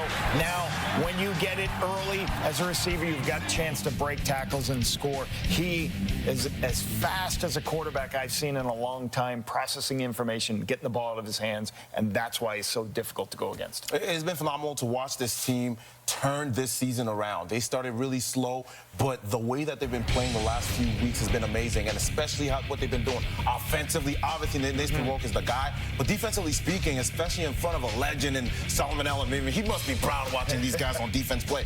But I want to talk about these sacks. They had 4 of them in the first half already. Deontay Williams blitz off the edge and got to Vernon Adams. You talk about Jonah Tavai. He played really well first half right now. And then I want to talk about Matthew Best. This guy has been the energizer of this defense. And he has been the guy that's really turned things around for this defense. And you can't talk enough about him because the impact is amazing for everybody else to eat as well. So going forward, they're going to be a dangerous team. What do we just say? They look offsides. Then they're coming so hard. He gets off of that rocket. It is amazing and to see him Rourke keeps saying that this is a balanced team and that we're doing it from all facets, right? #1 offense in the CFL coming into this game, #1 defense as well. Milt, on the other side of things, Vernon Adams Jr., and, you know, we asked you your key to the game in our pregame show, and you said it was Vernon versus his confidence. Yeah. And I won't say he's totally over that, but I can say he made a couple of strides in that first half. You know, early on, his decision-making, I saw a bad decision being made. It didn't cost him because it didn't result in an interception, but this is a throw. He just can't make that. You just got to eat that one up. But we saw him make some plays, making some quick throws to his receivers, making some long throws down the field, and that's impressive, and that's what he's going to need to do. You see the way Nathan Rourke is out here scoring points? Vernon Adams is going to have to match him because his defense right now can't stop Nathan Rourke. So he's going to have to come out and make some plays. He has to live up to his name, big play VA. Otherwise, they're going to lose their 4th game straight. And you don't want to go to the playoffs on a bad note. You know, there was so much promise for this team. You know, at one point, everyone was saying this was the best team in the CFL, and it's not all on Vernon, but most of it's on Vernon because if your quarterback is playing well, if he's making plays, and I know his offensive line's not helping him sometimes in those things, but he has to come out and just do what he can to help his team win his second half and win the game. Defense also has to come in and play better. Right. They also have to. No excuses for Vernon, but they have to come and play better. 5 straight games that Vernon hasn't passed more than 250 yards, 112 coming in that first half. Plenty more at the half still to come. We've got highlights from the other games from Week 18 when we come back.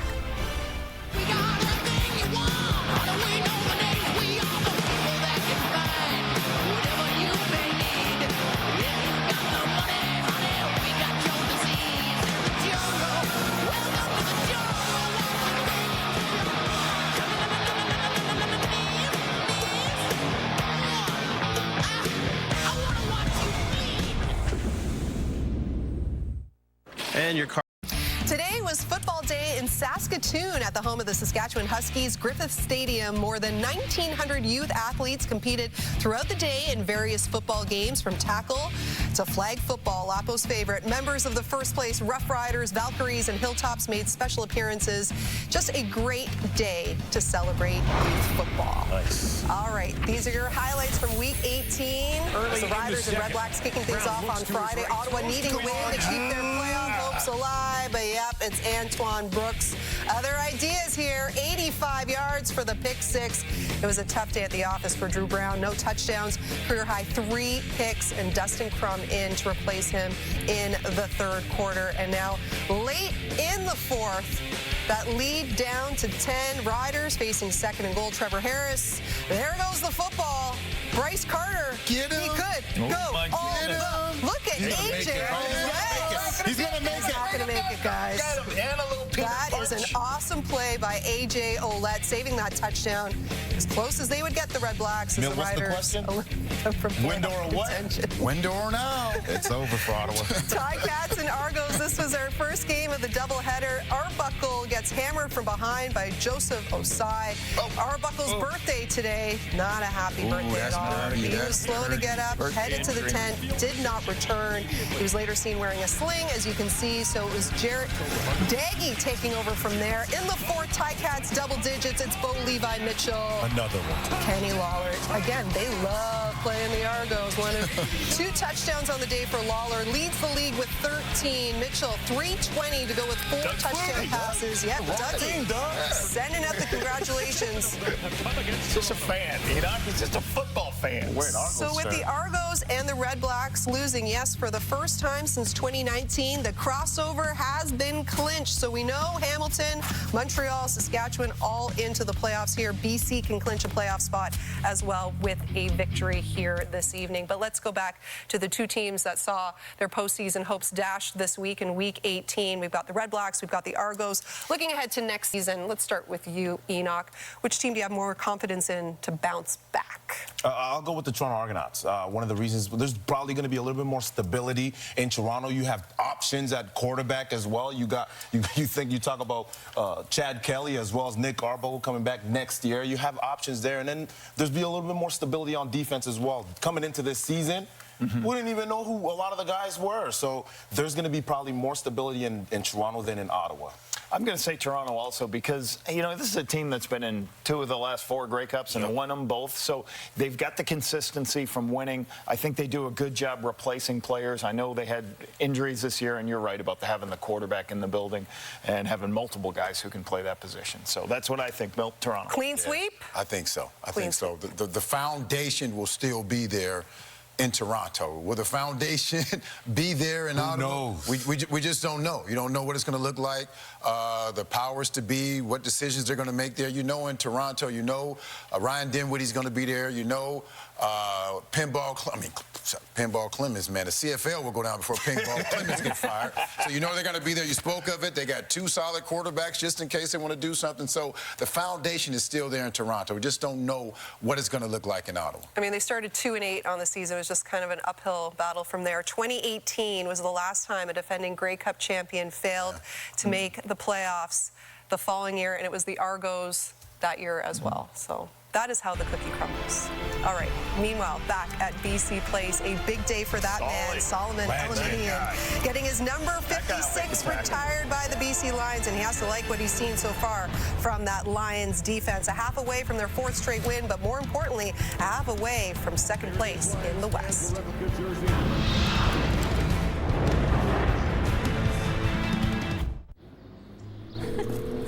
Hello, your cell phone. How can I help? I need somebody, not just anybody.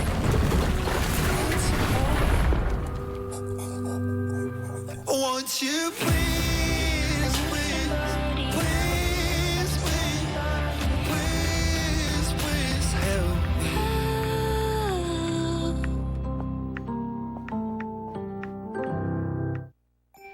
Now you can shop smarter at Canadian Tire. With same-day pickup or same-day delivery, so you don't have to shelve projects for later. Shop smarter at Canadian Tire.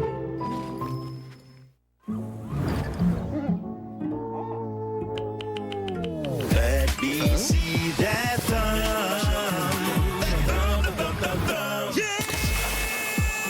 Less scroll, more vibes. However you spice. Monopoly Double Play at McDonald's is almost here. With millions of prizes to be won. Get ready to peel like a winner. Music up, doors off, shades on. Jeep. This is how adventure rolls. Where to next, baby? You tell me. I got a tank full of gas and nowhere to be. All right. Can't stop, won't stop. When the spot get hot, let the good times roll. Hey. Jeep Adventure Days are back. Now is the time to find your Wrangler. Get 0% financing for 72 months on a 2025 Jeep Wrangler. Don't let the Jeep Adventure Days pass you by. The good times roll. With Prime Big Deal Days coming October 7th through the 10th, greatness is a deal away. Just bust the move. Shop deals from kitchen to electronics this Prime Big Deal Days. Everybody wants super straight, super white teeth. They want that Hollywood white smile. New Sensodyne Clinical White provides 2 shades whiter teeth and 24/7 sensitivity protection. I think it's a great product. It's going to help a lot of patients. Imagine if your fave spot was always nice. Your usual? Perfect. Your friends? Right on time.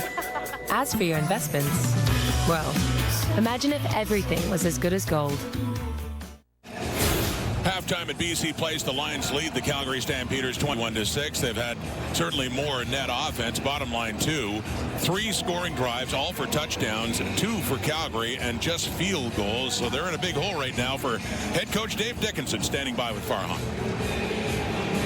Dave, you've got Nathan Rourke 3 times with sacks in this game. He's knocked a couple of passes down, but he still has almost 250 yards and 3 touchdowns. What can you do to slow him down even more? We got to keep playing, commit to the battle, take a chunk out of them, and see what happens. What about on the other side with Vernon? He's had some moments. He had the early big completion to Alfred, but how do you get some more consistent offense? Yeah, we haven't protected very good. They've got just as much pressure and more than we have. First down production, staying out those long yards. We probably had 3 second and 100 yards. So, listen, it's not how we want it to go. We're going to keep battling and see what we do. Thanks, Dave. Thanks. For Vernon Adams Jr. and trying to bounce back the way things have gone the last couple of weeks. 9 of 14, 112 yards, no touchdowns, no picks. He was nearly intercepted. Bottom line, though, they haven't really, with the exception of one big play to Damian Alford, have not been able to sustain drives long enough to really threaten the end zone. Well, part of the reason for that is the pressure that they talked about and that first down production that Coach Dickinson just talked to Farhan about. And I think it was a bit of an exaggeration to say, well, a couple times we were in 2nd and 100. Yeah. But I'm sure for that offense, it felt like that. Lions have been able to get some heat on him. There's Robert Carter. He'll be back, one of the 2 back, along with Seven McGee. With BC getting the ball as well to start the second half. They finished impressively in the first half with a touchdown drive. And here we go. Second half begins at Seven McGee across the 30.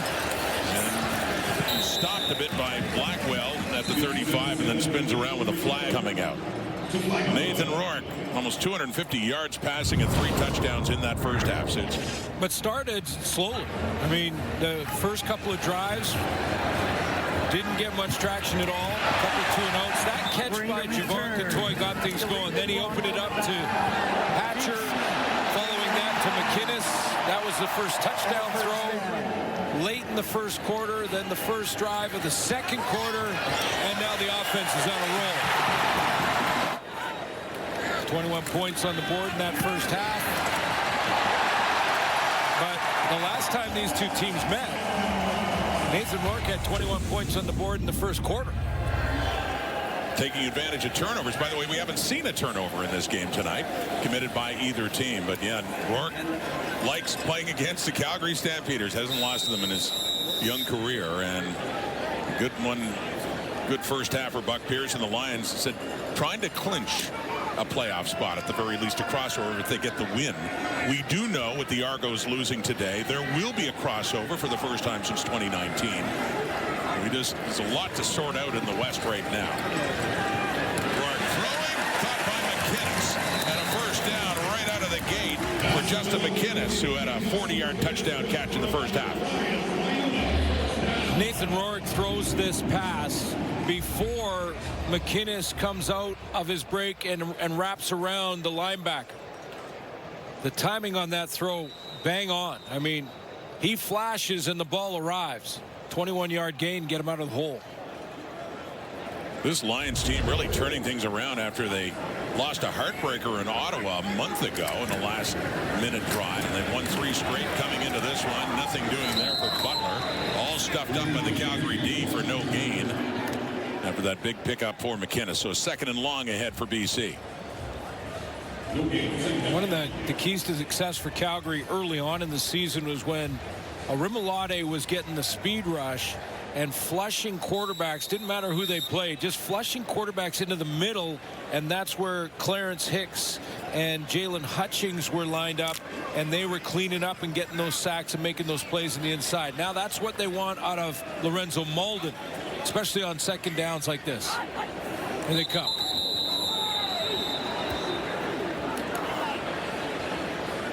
Flag coming out. The snap of the Legal football. procedure. BC number 59. 5-yard penalty. It remains second down.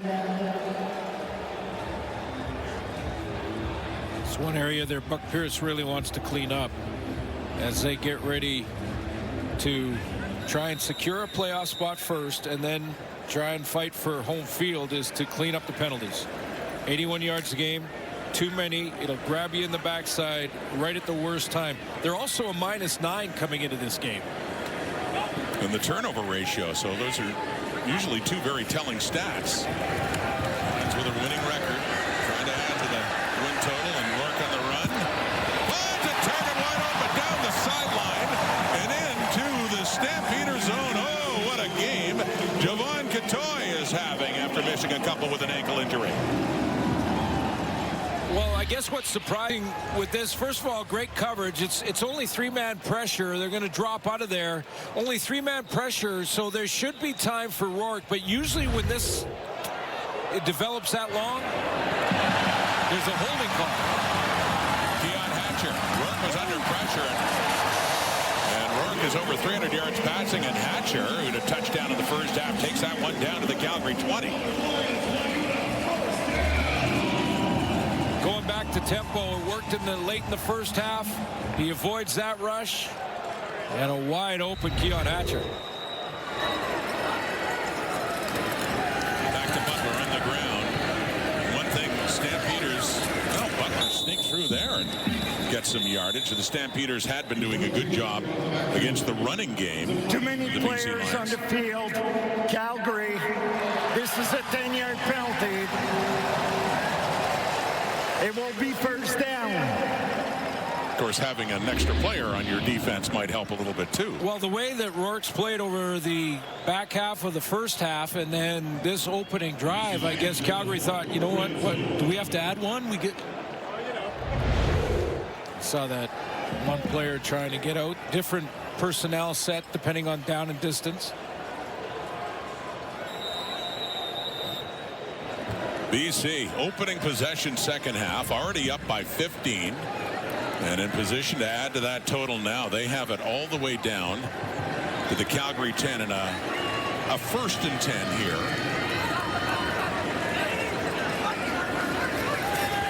Rourke, end zone, touchdown. Hatcher again. His second touchdown of the afternoon. 10-yard strike, and he goes over 100 yards receiving on that catch. By formation again, Nathan Rourke, this offense is set up so he knows pre-snap where he wants to go with the football, and that's one of the reasons he's getting it out of his hands so quickly, is that by their design, by the setup of the offense, with just Hatcher by himself, the only receiver to that backside, depending on what the defense does, if he gets the one-on-one back there, he's going to the inside route to Keon Hatcher. If there's a halfback stays there and they're playing a zone, he doesn't go there, he goes to the field. He's got numbers. That's easy pre-snap read. Now you still have to execute, and they do. Well, this Lions offense with a point after Rashawn White, looking relentless. Late first half, early second half. That was a 5-play, 98-yard drive. Another touchdown pass to Keon Hatcher. 2 weeks ago, BC beat Calgary and McMahon by 29. They've opened up a 28-6 lead, 22 points to start the third quarter.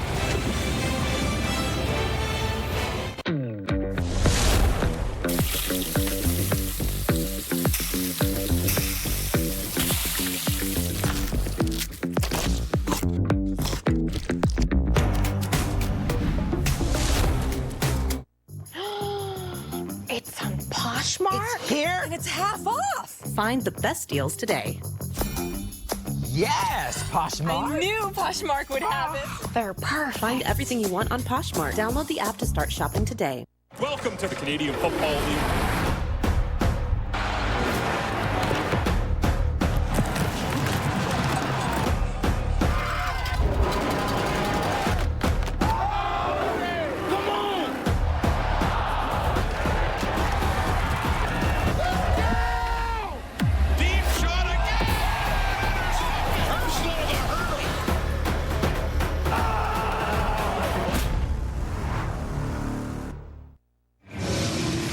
BC Lions opening up their lead. Here's their latest touchdown drive.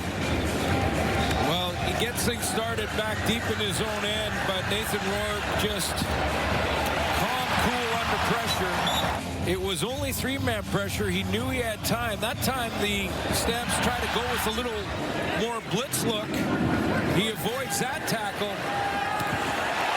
And then the slant to Keon Hatcher. And off the kickoff, it's Eric Brooks with it. It's up to about the 40. As Calgary's in an even bigger hole now, and tempers flaring a little bit on that. Vernon Adams to the offense coming on, but Nathan Rourke, 4 touchdown passes, 2 to Hatcher. He's over 300 yards passing. And Vernon Adams. Well, it looked like early on Vernon Adams was going to break out of a little bit of a slump here he's had over the last few games with a big deep ball to David Alford. But that Lion defense and that pass rush got to him. He's only thrown for 112 in this game. Escapes the pocket under heat again. On the run, he keeps it and puts his head down with Micah Awe, the CFL's leading tackler, taking him down after a gain of 7 for Calgary. Yeah, and I thought late in that second quarter that Vernon Adams was starting to get his head down and his eyes at the rush. And, you know, part of that is because the rush is right in his kitchen.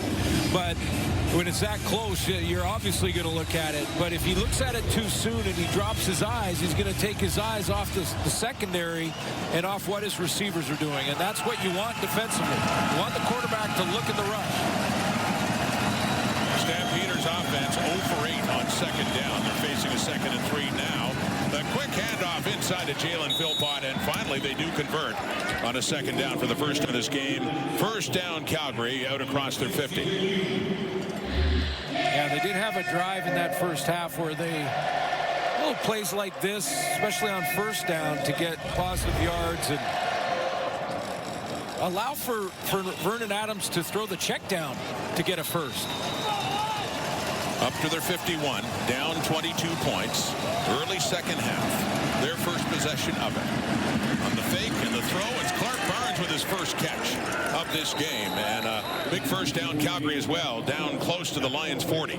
Jalen Philpott makes a big block on this to get Vernon Adams outside an extra second or two just to let it go and complete that throw.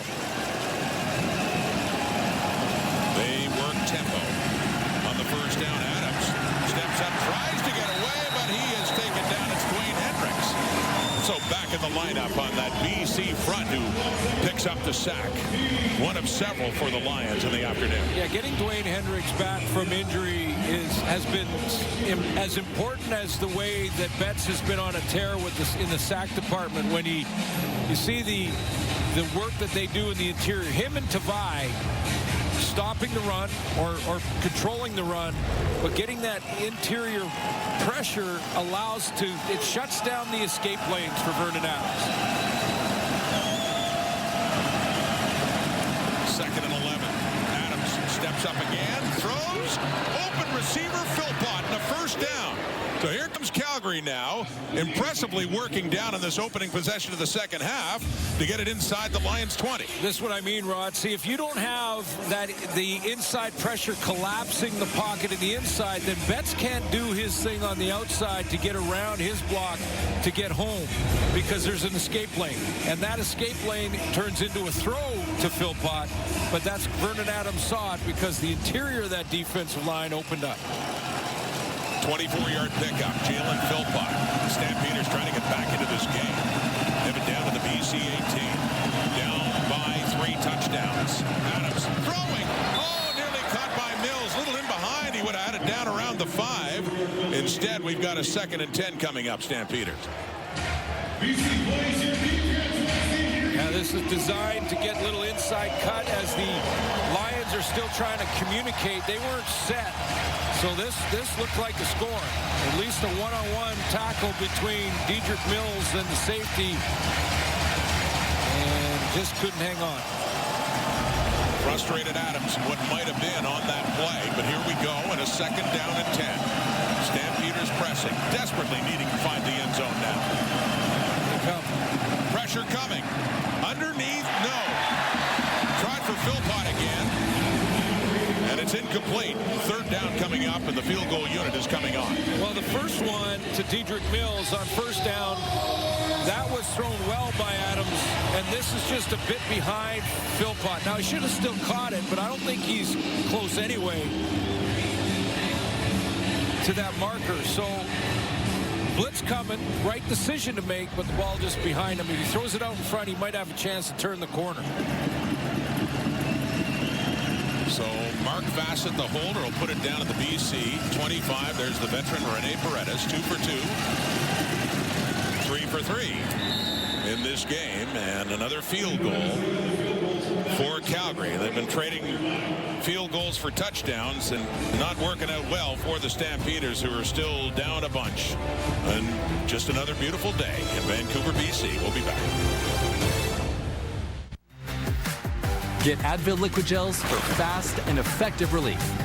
And conquer your tough pain and fevers with the power of Liquid Fast Relief.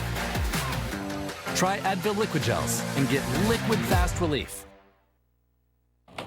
What do you do if your child needs hospital treatment, but your family lives far away?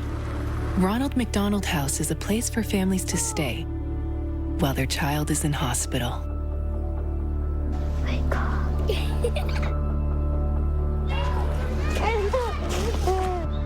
Because when families stay together, sick children get stronger.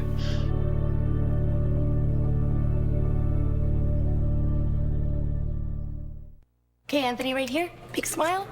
This is Anthony, CIBC client, filmmaker, and orca enthusiast. Yep, orcas. His lifelong ambition? To film them in the wild. Little did he know. It costs so much money. Enter Colin, his longtime CIBC advisor. He turned his spending habits into a savings plan, and in 1 year got him to Norway. So he could shoot this and this. What's holding your ambitions back? We're here to help make them happen. CIBC, ambitions made real. If you're frustrated with bloating or gas, your body's giving you signs. It's time to try Align. Align Probiotic was designed by gastroenterologists to help relieve symptoms of irritable bowel syndrome. When you feel the signs, it's time to try Align. At the half here at BC Place, the Lions honored one of the greatest linebackers in the history of the Canadian Football League, Hall of Famer Solomon Elimimian, who's standing by now with Farhan. Guys, we were talking to the man of the hour here off camera, and he said to me, this is the coolest thing I have ever been a part of. What does this mean to you? Like I said, it's the coolest thing I've ever been part of. Obviously, I've won a lot of awards, been recognized many times in my career. But being a part of this, having my jersey, my number raised up in front of the world's best fans, a place I called home for 9 years, a great league, world-class athletes. It's the epitome of my career. You mentioned just all the recognition. Let's take a look at some of these. Look at all these rings, guys. Like, this guy's got a heavy hand at the best of times. Why were you able to accomplish what you have in this league? What led to your success? Well, obviously, you know, I'm being recognized, but this most by my friends, my family, my teammates, my coaches. I had tremendous support around me. Obviously, my family, you know, being from inner city LA, I was told a lot of times what I couldn't do. And I always had a chip on my shoulder, being undersized, coming from Crenshaw District, and just wanted to prove that I belonged. And Canada gave me an opportunity with the CFL. I talked to Mike Benavides, the last question I have for you, and he mentioned your first training camp. And right, you were right on the bubble for making this team, undersized linebacker. Just how hungry were you when that opportunity came?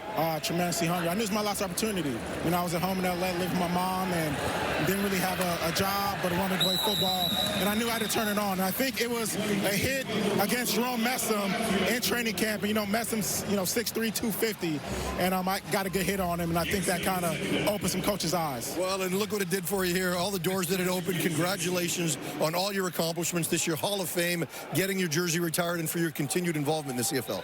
Thank you very much. Yeah, thanks, Farhan, and congratulations, Solly. Well deserved.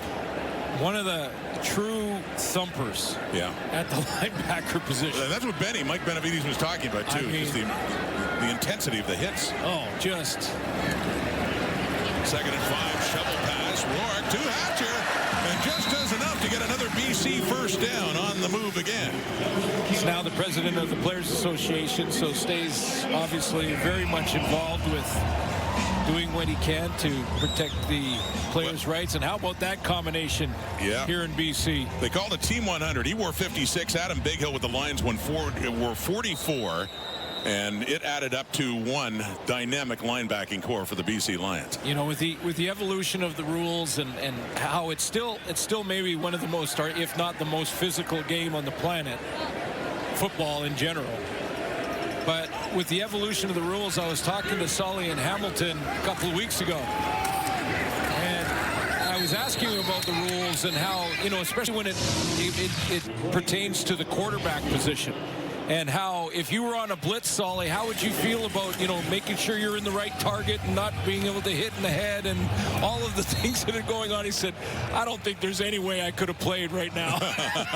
Just because he brought it. I mean, and I'm not surprised in the interview with Farhan where he talked about how people said he couldn't, and that motivated him, and he played with great passion, like every play was his last. And I think that trumps talent all the time. Absolutely. And combined with Bighill, 1,780 tackles, those two teammates for several years. Now this drive continues. It is Butler. James Butler, Markel Lee on the tackle, but another Lions first down. They're across midfield, and they're down to the Stampeder 45. This is what Paul LaPolice at halftime was talking about, our coach back in the studio. He said Nathan Rourke recognizes that he's got a wide open back out in the flat, and he takes that play. That turns into a first down and more than 10 yards, and he'll take that every time. How many times have you seen a quarterback have their back open in the flat like that, just on a little swing, and was looking for something more? He wanted a bigger throw, something down the field. He'll take that every time as long as the defense gives it to him. And Rourke is up to 361 yards passing now, having another big day against the Stamps. And no big play there for Butler. Again, that's one aspect of this BC offense that's been so good, but Calgary has taken away, although other things have certainly slipped through in the 4 touchdowns for BC, but that's Daniel Joseph in on stuffing the run, James Butler. Yeah, and Jalen Hutchings was in there as well to help with that tackle. And boy, to get Jalen Hutchings going like he was in the first half of the season before he got nicked and then missed a game, I think a game or two, but they were playing complimentary football at that time, and Hutchings was a story in the first half. Big defensive tackle on the inside of that Calgary defense, swinging it out to Butler, and he gets by Damon Webb, and some good yardage after the catch. Not enough for a first down, but works it down closer inside the Calgary 40 for this third down coming up.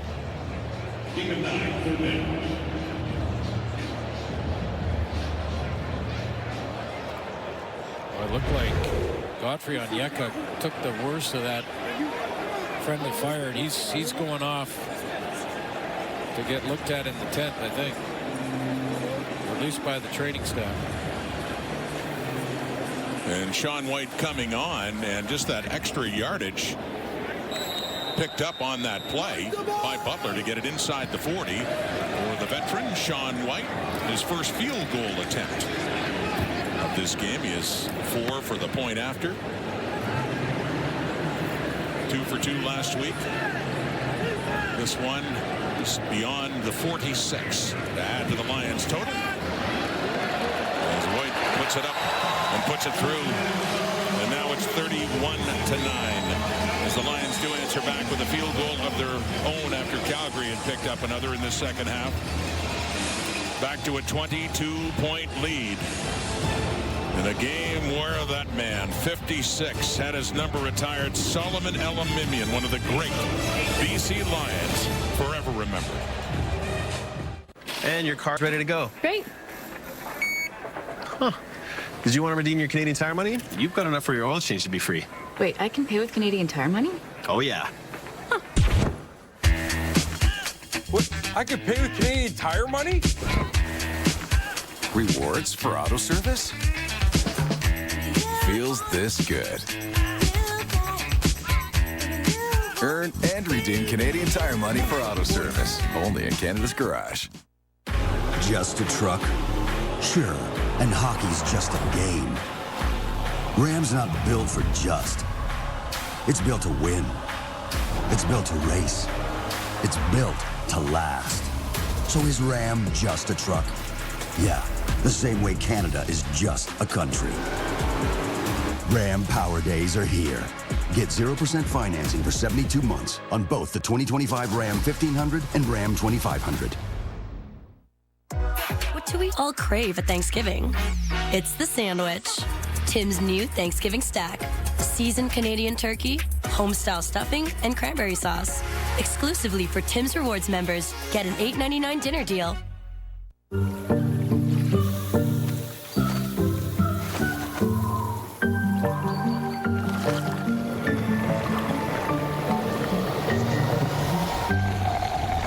Sponge towels. Nothing absorbs like it. NFL Sunday coming up tomorrow starts bright and early. In fact, 6:30 a.m. Pacific here on TSN Plus. It's the international game in London, England. Vikings, Browns. Catch that action tomorrow, 9:30 a.m. Eastern, 6:30 a.m. Pacific on TSN Plus. This is the end of Week 18 of Canadian Football League. Just 3 weeks of the regular season to go after this, and still lots undecided, including between Calgary and BC. Adams bobbled the ball. More heat on him. Thibaut Debaye is in, and Nathan Cherry as well, and more heat up front for BC, but a lot of pressure on Adams in the 6th sack for the Lions in this game. Well, tough to, when you're comparing the two offenses and one guy holding the ball back there, a couple of pumps with his hand. He's trying to pat the ball a little bit. And Dominic Rhymes, what is going on with Dominic Rhymes? I mean, open there, but not the time that Vernon Adams needs to get him the ball. I mean, they need to get Rhymes going. Their leading receiver. Not much of this game. No catches. Deep shot, open, caught, Eric Brooks. That's what Calgary needs. Another big play. And that one gets them down just about the red zone, right around the 20, a 55-yard strike from Adams to Eric Brooks. Yeah, and Adams stepped up and had a lane to step up into, and that helped. Jackson Finley, the safety, looks like he got caught shallow on that, and Brooks got in behind him. Stampeders are 0 for 2 in the red zone. They're right at the 20 now. They need a touchdown. Said it again. 4-man rush, and it's for Dominic Rhymes, but it's above him. It heads out of bounds. And 2nd and 10 coming up, late 3rd quarter. I mean, we are now 14 games in, almost 15. Dominic Rhymes has 4 explosions on the season. That's 30 yards or more catches. I mean, this guy's one of the top route runners, and I know a lot of coaches and quarterbacks will say, well, if the read doesn't take me to Dominic Rhymes, then I'm going to throw the ball somewhere else. I get that, but you can make a receiver your #1 read. He's the first guy you look at. If he's not there, you move on. First time Rhymes has been targeted this game. Knocked at the line of scrimmage. Nearly intercepted. Deflected at the line. Lee, veteran TJ Lee, recently back with BC. The closest to having a shot at a pick. 14 seconds to go, and the 3rd down coming up. Was that Tavai again? I think it was. He's having some fun tonight. Jonah Tavai saying Calgary can't afford to be kicking another field goal the way this game's gone. And so it is 3rd down and 10 at the 20, and they're going for it. They need a touchdown.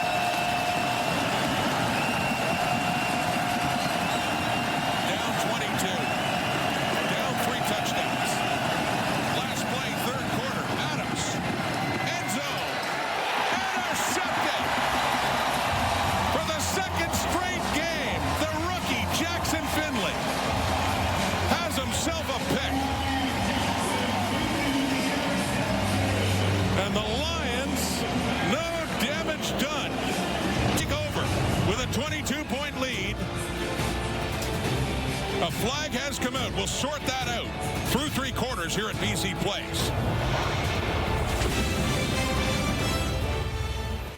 What you doing? My tooth still hurts. Go to the dentist. You know I don't have insurance. But the Canadian Dental Care Plan is here. If your family income is under $90,000 and you don't have dental insurance, you might qualify. So no more frozen peas?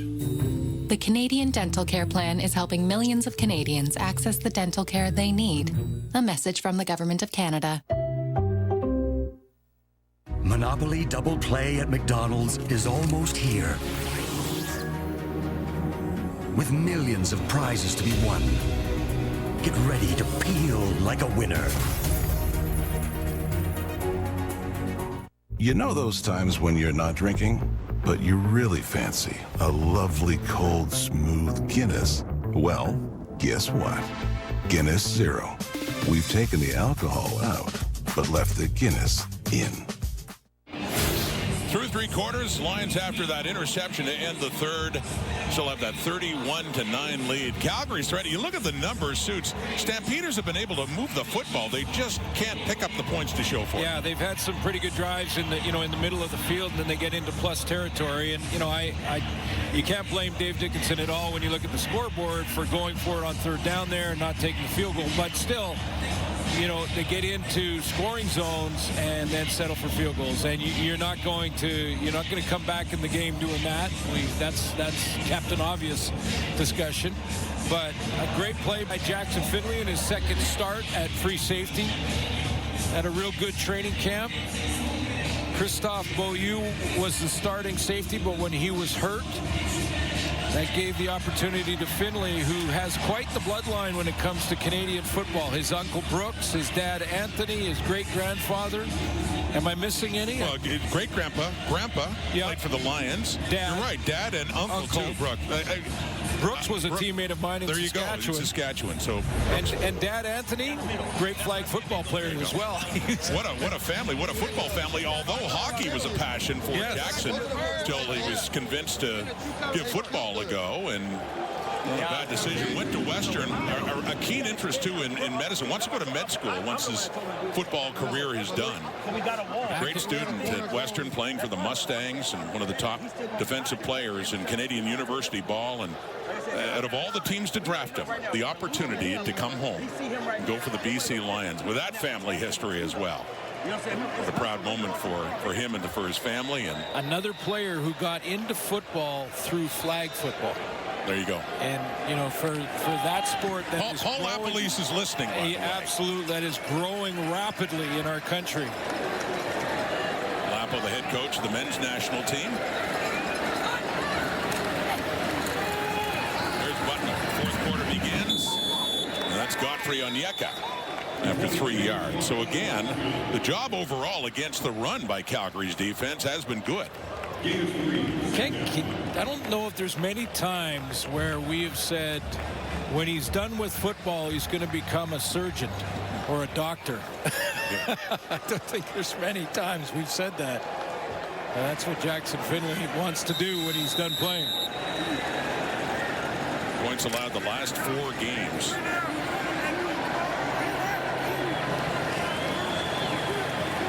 Only 9 on the board. Calgary in this one, and BC has the ball, and it's whistled down. Yeah, illegal procedure. BC number 64, 5-yard penalty. It remains second down. They've been better, the Lions, in the penalty department, I think, tonight than most nights. We mentioned that's been an issue, and on every one of our Zoom calls, that's where Coach Buck Pierce has said, without being asked about them, and we've got to clean up that penalty issue. Now that's Corey Woodruff, 64, who is normally a guard moving outside because of the injury to Jarrell Broxton. Remember Broxton, one of the top O-linemen in the league, and Deshaun Allen as well with his Argo days. Only played a couple of games. BC, he's expected to be back as well. Intercepted. Anthony Johnson. A big pick for Calgary of Nathan Rourke, and Johnson takes it down to the BC 25. So we went the longest time without a turnover. And then Adams threw one in the end zone, and it's Anthony Johnson alertly getting his second interception of the season. Already, Stampeders getting another shot at the end zone. KFC's $12 meal for two. 2 pieces of original recipe? Get 2. Popcorn chicken? Make it 2. And fries? Get 2, too. The $12 meal for 2. A finger-licking good deal. Only at KFC. Introducing the all-new Hyundai Palisade Hybrid. Ready to go the distance without interruption. I'm looking forward to multiplying these times. I'm ready for the Because sometimes going further is what brings you closer together. and these colors in your eyes, you know. We thought of everything because we thought of you.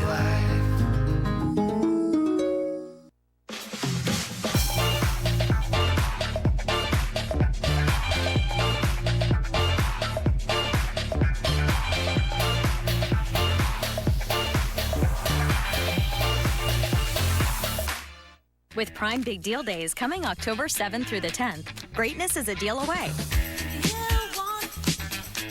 Just bust the move. Shop deals from home to electronics this Prime Big Deal Days. When pain stops you in your tracks, try new Voltacare Cooling Cream with 4 pain-fighting ingredients. And get fast cooling pain relief.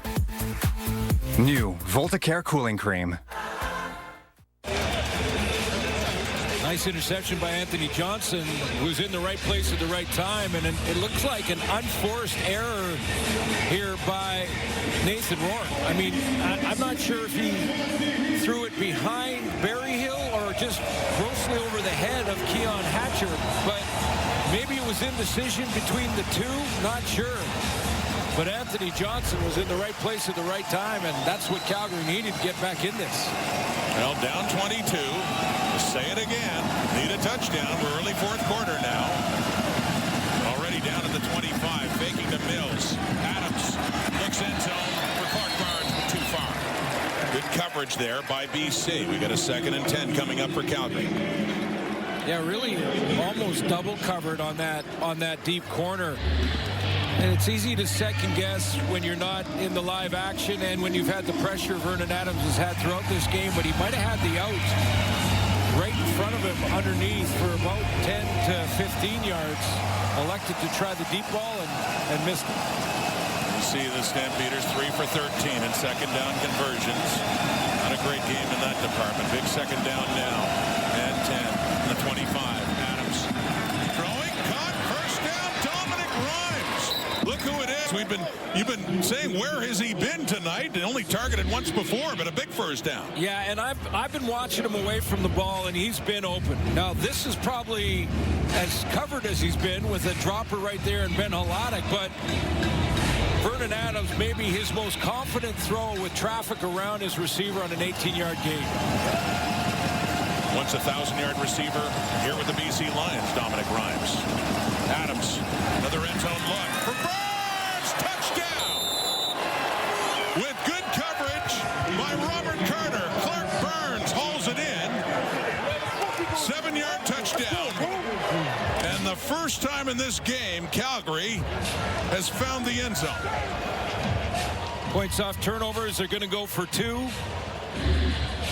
Subtle little push by Barnes gets him some separation, and for the record, I don't think that should be called offensive pass interference. I think that should be fine. A little pull by the DB, a little push by the receiver, let it go. Good no call on the field, and Barnes with a touchdown. So it's a 16-point difference, and they're trying to get it to 14, going for 2 here. 12:02, fourth quarter. For the first Stampeder touchdown of this game. Adams quickly calls his number and gets it into the end zone. Tack on 2 more for the Stampeders. And we've got a 31-17 game and some life for Calgary. After the turnover, the interception by Anthony Johnson, and Adams. Touchdown toss at BC Place. He's done that before, this time for the Stampeders and Clark Barnes. Get Advil Liquid Gels for fast and effective relief. And conquer your tough pain and fevers with the power of Liquid Fast Relief. Try Advil Liquid Gels and get liquid fast relief. What makes Special K Vanilla Almond so special? The 12 vitamins and minerals? What about the real almonds or that sweet vanilla flavor? Or do good things just come in threes? Special K. Special for a reason. With Prime Big Deal Days coming October 7th through the 10th, greatness is a deal away. Just bust the move. Shop deals from kitchen to electronics this Prime Big Deal Days. Your best defense against erosion and cavities is strong enamel. Nothing beats it. Pro Enamel Active Shield actively strengthens the enamel to defend against erosion and cavities. I think that this product is a game changer for my patients. It really works. Hello, your cell phone. How can I help? Adults I need somebody, not just anybody.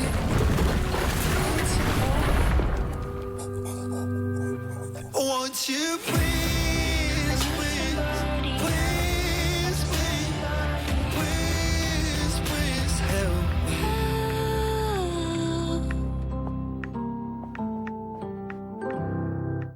Poshmark is the perfect side hustle. It got me through school, a new job, and getting into my first apartment. There's so much I can sell. And now, listing is even easier with Poshmark's Smart List AI feature. I just take a pic and let Smart List do the rest. I love it. Heads up play by Clark Barnes here on the simple fade route. Down at the goal line, he's going to go out and outside and just trying to measure up his defensive back and Robert Carter right there. Just enough to make sure he's got that arm length separation, and then the ball is about to arrive over his shoulder. Good throw by Vernon Adams. Couple of real confident throws by VA in that drive. That was perfectly placed by Adams. Clark Barnes out of the University of Guelph, one of their top draft picks. A couple of years ago, his third year with the Stampeders. Onside. Dribbles down to the 40, and then it heads out of bounds. Oh, that was onside. Illegal kick out of bounds. Calgary number 30. Did he just miss it? First down, BC. That was... I don't know if that was an intended pooch kick or just a mistake. Have another look. Yeah, it looked like he intended to try and find it into that soft spot there. It's a live ball there, so if one of his guys gets it before it goes out of bounds, they get possession. But I don't know, did he just miss it? Because it doesn't look like the cover team is aware that that was the plan. Well, it does roll out of bounds, so that is a penalty, and it gives the Lions a great place to start up at their 50 now for Nathan Rourke. 367 yards passing, 4 touchdowns. His last throw was intercepted. Xander Horvath, who had the big game filling in for James Butler 2 weeks ago at McMahon Stadium in Calgary when he ran hard at a 70-yarder, 152 on the day. Okay, you know what? I'm gonna say it right now. Horvath reminds me of A.J. Ouellette. He's at almost has the body of a fullback, but the quick feet to hit the hole and surprise defenders. And you go back a couple of weeks ago, boy, that was his start for Horvath. 152 yards, as you mentioned. And I think a 70-yarder was one of them. But see those quick feet for a guy who looks like he's built like a fullback almost. Big day. Breakout game and a 9-yard carry, and it's their center, Michael Couture, the veteran. It is Simon Fraser, who's injured and walking off now. That's a big one, because with Brandon Yates playing at guard and Woodruff bumped out to tackle, Michael Couture was there to help make sure they all knew what their assignments were, to make sure they were together. Big part of the center's job, not just the physical aspect, but the quarterback of the offensive line too. So Andrew Pearson takes over. He's had some time at center, and that's back to James Butler in a short pickup. We'll see if Michael can return, because now, I mean, Andrew Pearson can go in, and he's going to help out as well as far as the communication goes. But when we talked to Couture about Yates playing at guard, he was telling us how he was... After the play was over, major foul, unnecessary roughness, BC number 51. We're going to go back 15 yards and a first down for BC. Well, 51 is Michael Couture's number, who was injured on the play before. So he was out.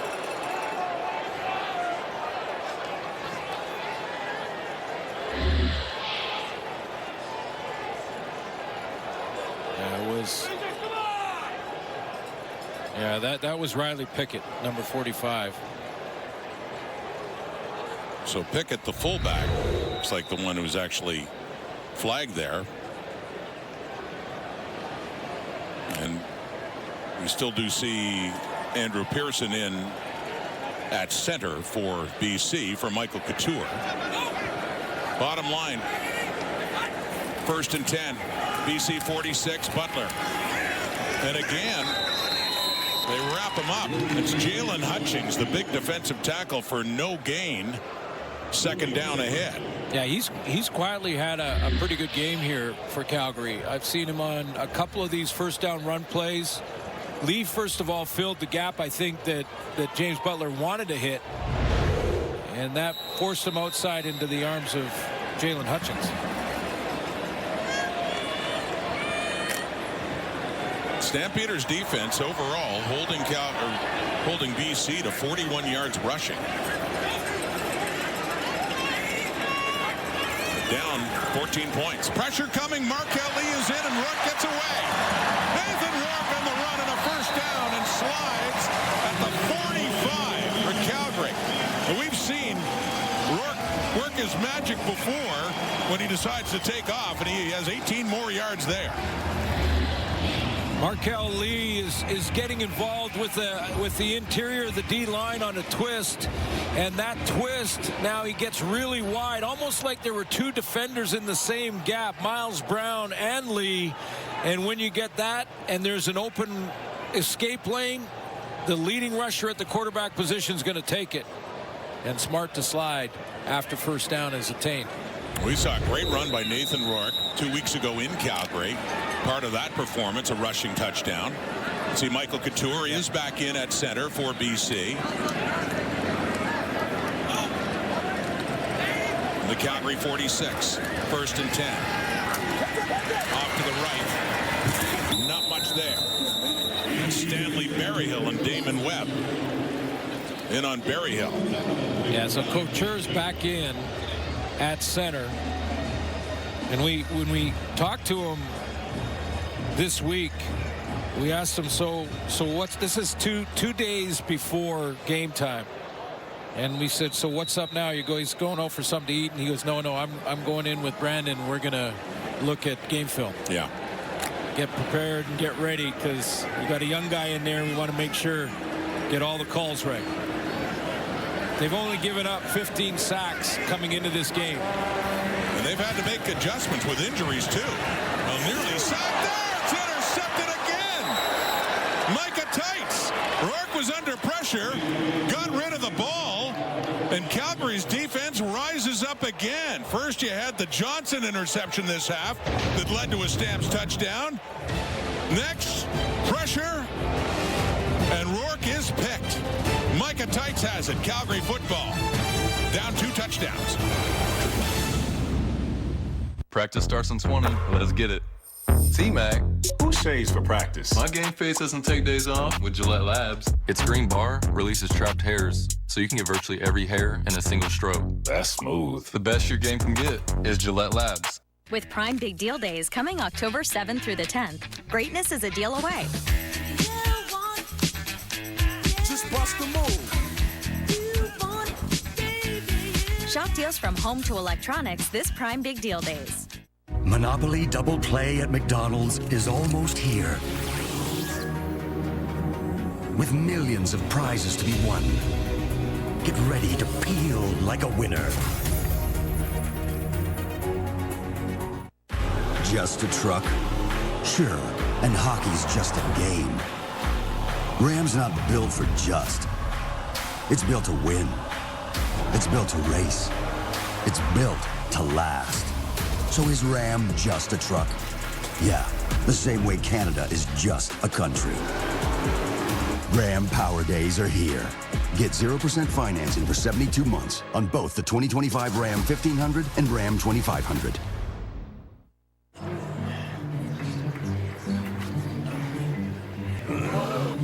When your back hurts, life hurts. Roback's dual action formula relieves pain and relaxes tight muscles. Take back your back with Robax. We are made in Canada. Homegrown, Canadian-owned and operated. We're neighbors, friends, family. We're more than just made in Canada. We're a fabric of Canada. You know those times when you're not drinking, but you really fancy a lovely, cold, smooth Guinness? Well, guess what? Guinness Zero. We've taken the alcohol out, but left the Guinness in. Well, the last interception to Anthony Johnson looked like an unforced error by Nathan Rourke. This one to Micah Teitz is a forced error. When you get the pressure from Miles Brown coming in, and Rourke now tries to just make something happen with a check down to his back, James Butler. But because of the pressure pulling him down, that ball sails into the hands of Micah Teitz. Went to school at the University of Calgary and several years with the Saskatchewan Roughriders. The turnover, completes it to Eric Brooks. They had a big play in the third quarter. Close to 10-yard pickup. See what Adams can do now after the turnover. Fighting the Lions and the clock now. All the plays on the line of scrimmage. 11-yard pickup now and a first down halfway through this fourth quarter. Calgary ball faking to Mills, rolling to the right is Adams, and throws it off. It's low for Rhymes and incomplete. That's a great angle. I think it was Micah Alway that ended up getting secondary contained to make that a tough throw for Adams. In other words, not allowing him to get out and around the corner so you get his shoulders square. Stampeders come into this game having lost 3 straight. Still second in the West, but barely, by winning percentage at 8-6. The Lions and the Blue Bombers are at 8-7. Adams. Oh, had to thread the needle there, and it's caught. Jalen Philpott. Tight coverage. Adams barely had time to get rid of the football, and it's a gain of 18, another first down. Inside, that third receiver is going to run the deep curl right at the 43-yard line. Beats the DB to the football. Down to the BC 42 now, and a 1st and 10 Calgary. Dedrick Mills up the middle. Lots of room. Still going. Finally tackled by Patrice Rene, but he gets it inside the 25. 19 more yards. Here comes Calgary again after the turnover. Yeah, the momentum is so important in games, and it can swing back and forth, and it only takes a couple of plays, a turnover by Anthony Johnson, and all of a sudden, all the momentum with Calgary. It has really swung to the Stampeders now here in the 4th. They run a draw to Mills. Another good carry by Dedrick Mills. Down inside the BC 12. Another first down after an 11-yard gain. Substitutions being made on defense by Mike Benavides as Vernon Adams trying to call these on the line of scrimmage. Going to have to hustle. VA has the Lions on their heels now. Looking to the end zone. Oh, coverage there. Ronald Kent in on Brooks. It was close. It falls incomplete, and a flag is down. Yeah, I wonder if the Lions were even set up. May have had too many men or on the wrong side of the line of scrimmage trying to get a substitution in. There are 2 fouls on the play. Offside. BC. That penalty's declined. Too many players on the field. A 10-yard penalty will result in a first down. Yeah, I won't even count them all because I think there's like 3 too many. But you see the offside comes because they're trying to substitute. Always trying to get out there, and he was on the wrong side before the snap.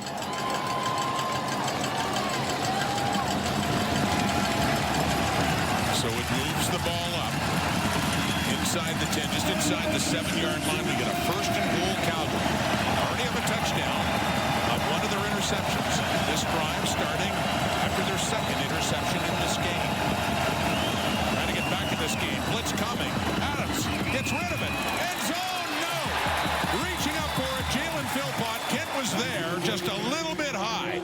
Was able to get his fingertips on it, but not enough to get the football, and we got a 2nd and goal ahead.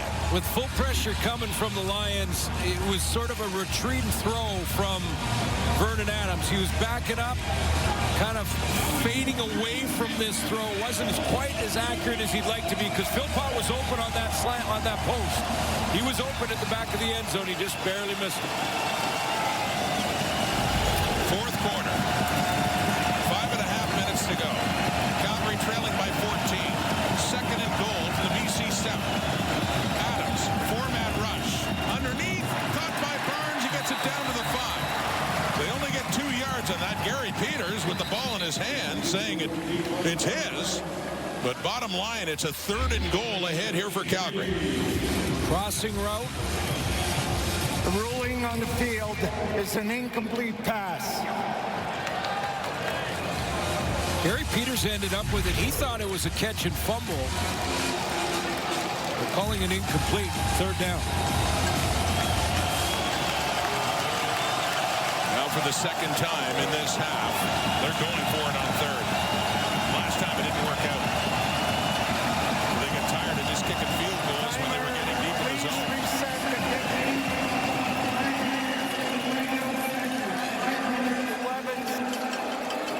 They put more time on the clock. Plus the field goal still makes it 2 possession.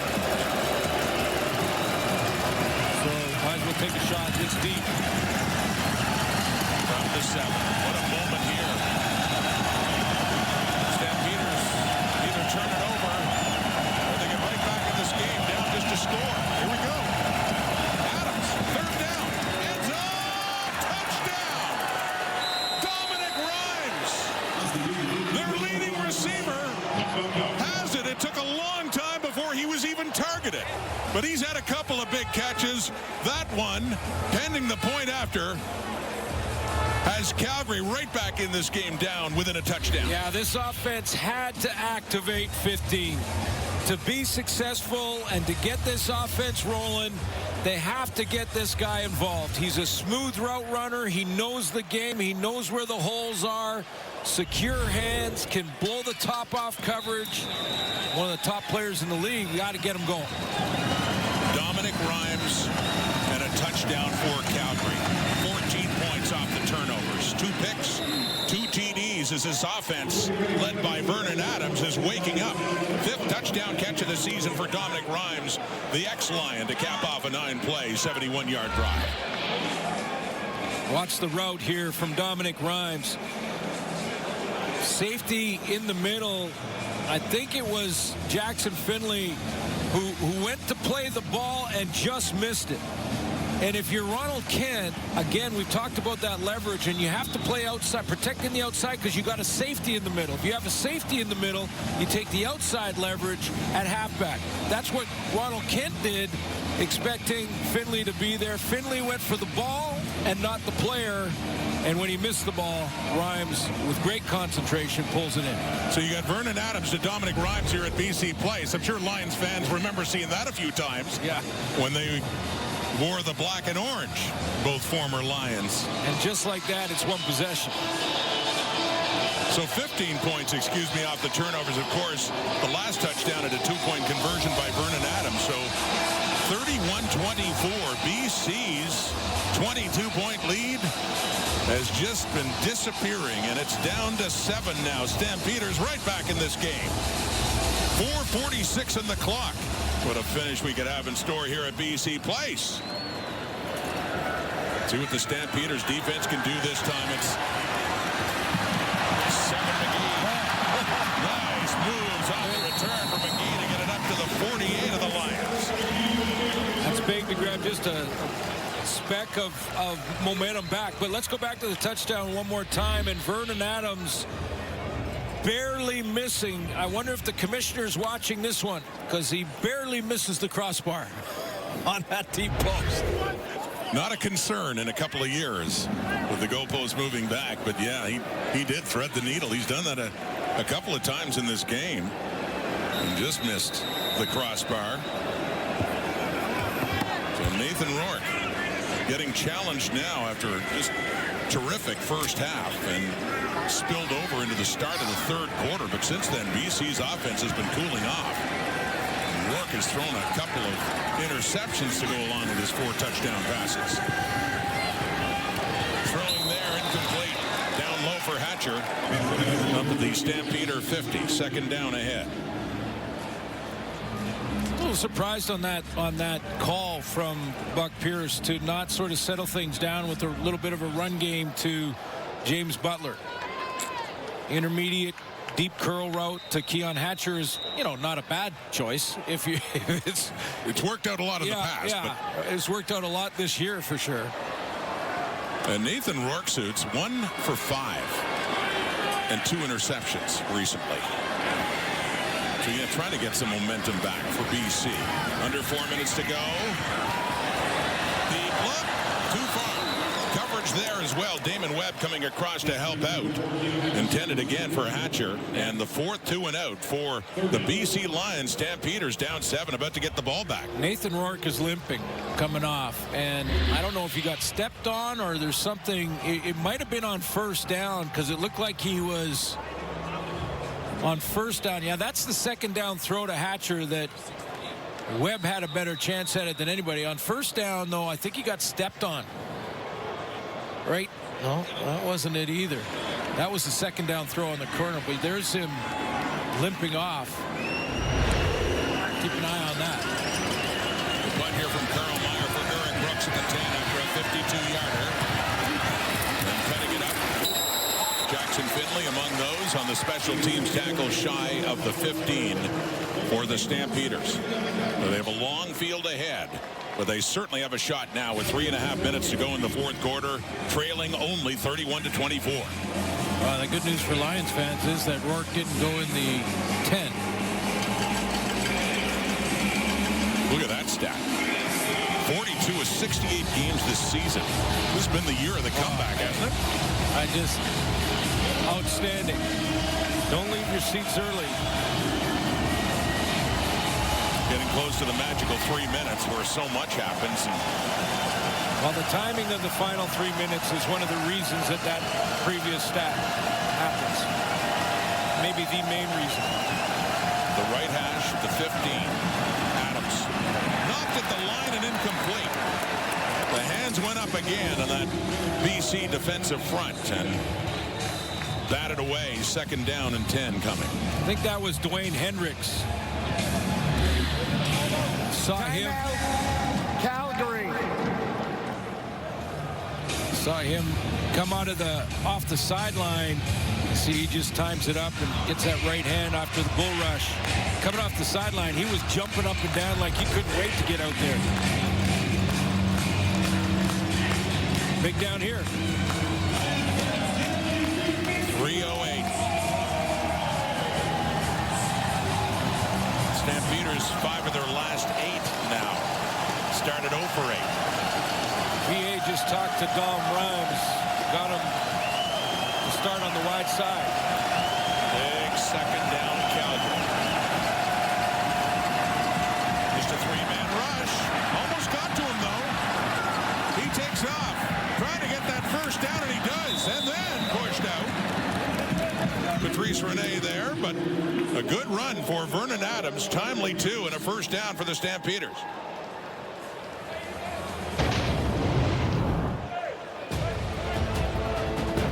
Hasn't used his legs as often this time around. Needed it this time and gets it.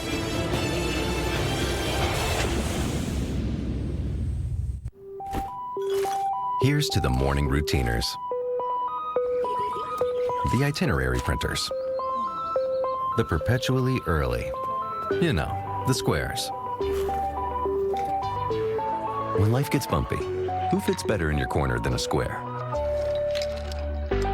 Consistently good, squares make the world go round. That's why the shreddy squares in your bowl celebrate the square in you.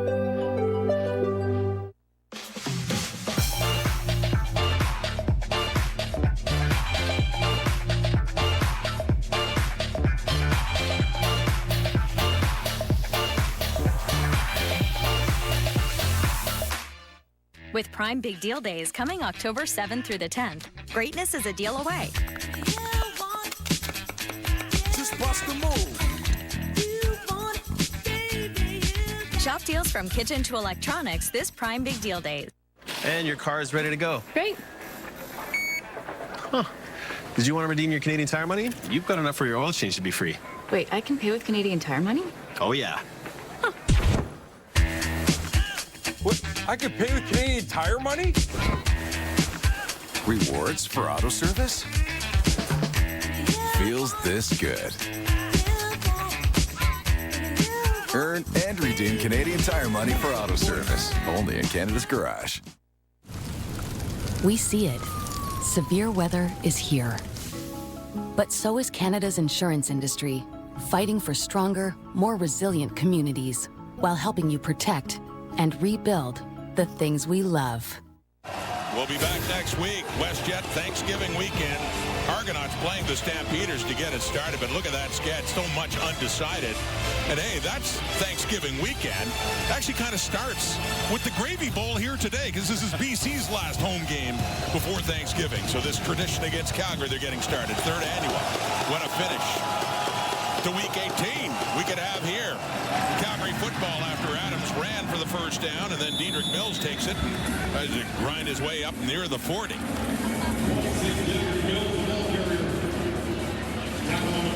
Nice fourth quarter runs from Diedrich Mills in this comeback attempt for the Stampeders. Big part of the reason for it. It forces the defensive line to hesitate a split second if they got to check for the back first. These two teams at 8 wins. Calgary's played one fewer game. And it's a running play to Jalen Philpott. Right side. Gets it up across the 45 and a first down. Philpott running for Calgary. So the D-line is going to check here. That's Diedrich Mills. And then they say, okay, well, if you do that and you're aware of 26, we'll give it to the other guy. Give it to Jalen Philpott.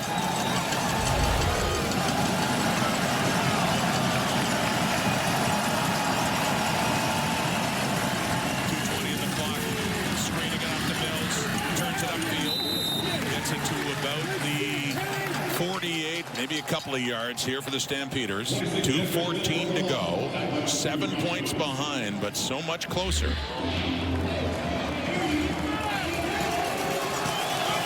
Nice hustle from Josh Woods. Make this tackle. Brown picks up at BC Place. Pump fake. Deep shot to the right. Devin Jones was open, but coming back for it was Robert Carter. Perfectly timed to pick it off. And this time, it's Vernon Adams who's intercepted. Robert Carter drops his man to fall underneath this corner out. There's going to be an out over here and then a corner. And Carter is in charge of that deeper out. There it is by Rhymes here. But he says, forget that one. I'll give you that one. I'm going for the deep one. He drops out of his responsibility. Vernon Adams, of course, doesn't count him because he's expecting to stay up on Dominic Rhymes, and he cuts underneath the corner. He can't believe it. That's the third interception of the season for Robert Carter. We might remember the last time he had a pick. It was back in week 7. Remember for a long time. We'll remember for a long time. We'll never forget it. Yeah, that was his last one.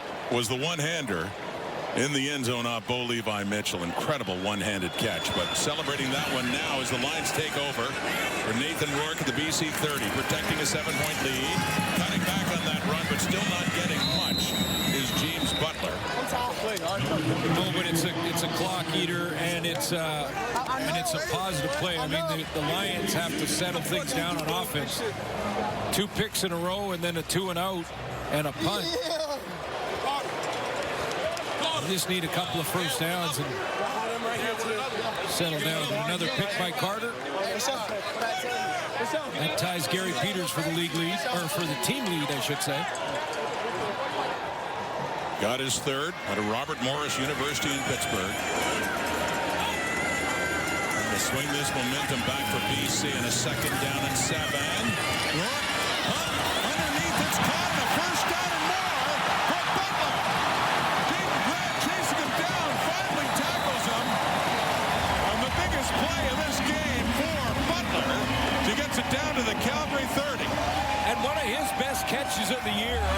a tough catch because Nathan Rourke sees him at the last second and puts a lot of heat on this throw, and Butler wasn't that far away from him.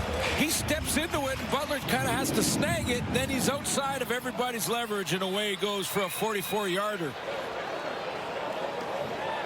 As Nathan Rourke goes over 400 yards passing with that play down to the 33, BC. If they can make it a two-score game this late, barely a minute to go, and that'd do it.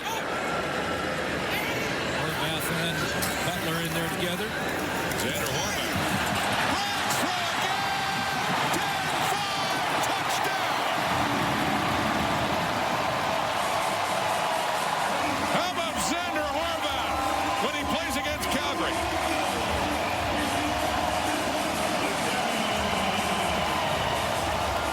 Got some power and speed. Had a touchdown against the Stamps 2 weeks ago. Gets number 2 here in this game. Good kick-out block by Corey Woodruff. The left tackle opens up a nice hole, and Horvath finds it.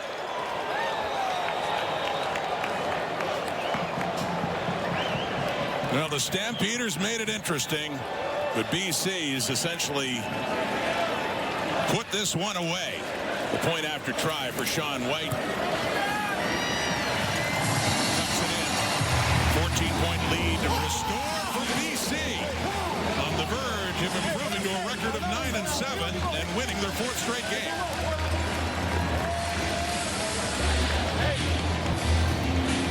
Watch that left tackle. Wiley was the defensive end. He's kicking out on that play, but boy, he opens up that hole. And Horvath has some speed. And you know, the strategy for BC there is a couple of running plays, kick a field goal, make it a 2-possession game. Well, we'll scrap that plan for a touchdown run off the left side. Well, I mean, you got one of the top running backs in the league is James Butler, had been leading the way in yardage. And Calgary had done a pretty good job against Butler this time around, but that's an interesting 1-2 punch on the ground for the Lions, isn't it? And I asked Buck Pierce last week about this, and could you get them both on the field a bunch at a time? And he just kind of smiled, didn't want to give away any information at all about the playbook, but he gave me a kind of a smile and was like, oh yeah, there's things we can do. And there's a head coach too, Buck Pierce, that likes to run the football. Oh yeah. Going back to his days with Winnipeg when had Andrew Harris and of course Brady Oliveira. Bit of running touchdown there, and Brooks on the return, but 54 seconds only and a 2-touchdown lead restored for BC. Said it looks like these streaks are continuing. The Lions looking at their 4th in a row. Josh Haggerty and the special teams tackle, but Calgary facing a 4-game losing streak now after that brilliant start where they won 5 of their first 6 games. One play defensively by Robert Carter is the difference maker, because all the momentum with Calgary, they're driving 15 points off 2 quick turnovers. It's a 1-possession game, and Carter turns that all around with a 1 play. Completely turned it around. Here's Adams now. And throwing it caught by Barnes, gets out of bounds. 49 seconds on the clock. TJ Lee's there. Calgary made this interesting, and turnover's a big part of that. After they had a couple of interceptions, both leading to touchdowns, they got close, but VA picked off Robert Carter, and quickly the Lions go down the field and make a pay. On the verge of moving into 2nd place. Flags out. That one, no. Not caught, intended for Philpott. Good of a flag with the snap of the ball. 2nd place will have, obviously, the season series against Calgary. Offside. BC number 96. 5-yard penalty. We're going to replay first down. Saskatchewan won last night. So I promised you I'm not going to get into all kinds of speculation. I'm not going to do that because, frankly, I don't even understand still some of the possibilities. BC, though, does clinch a playoff spot, and they're 2nd right now at 9-7 in the West. And Adams throwing there, and it is caught, but Academic now, 38 seconds on the clock. But in those standings, Calgary, with 4 straight losses, fall into a tie with Winnipeg, and they still do have the tiebreaker, the season series against the Bombers, so they would be third. You see, they're third, and Winnipeg is fourth. And we do know there will be a crossover in Winnipeg and Edmonton. The Elks aren't done yet. That's what I mean. I was just about to do this as you were doing the math on all of it and say that they're not done yet. Toronto and Ottawa are. They're out. But Edmonton still has a chance to climb back into it. At home against the Bombers next week. There How about you go. that? There you go. So fate in their hands, at least next week for the Edmonton Elks, knowing they need to beat Winnipeg. So much undecided. That's all we can tell you. That for now, BC goes into second, and they have indeed. With this victory, the Lions do clinch a playoff spot. They can do no worse in the crossover game. Big heave. Carter intercepted again. Why not? Robert Carter. So he gets interceptions number 3 and 4 of his rookie season, all in the same quarter. And that's, well, officially snuffs anything out here. And the turnover battle, and neither team had turned it over for the longest time in this game, but all 5 are interceptions. Rourke had thrown a couple, got Calgary back in the game, and now Adams has thrown 3. Yeah, this one, you know, is desperation time, and he throws it up to Damon Alford to maybe win a jump ball.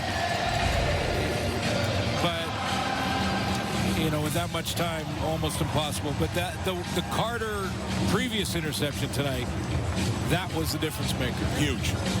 And now when we look back to Jackson Finley, when Calgary felt earlier in the half they had to go for it on a 3rd and 10 from the 20, and Adams was intercepted on that play.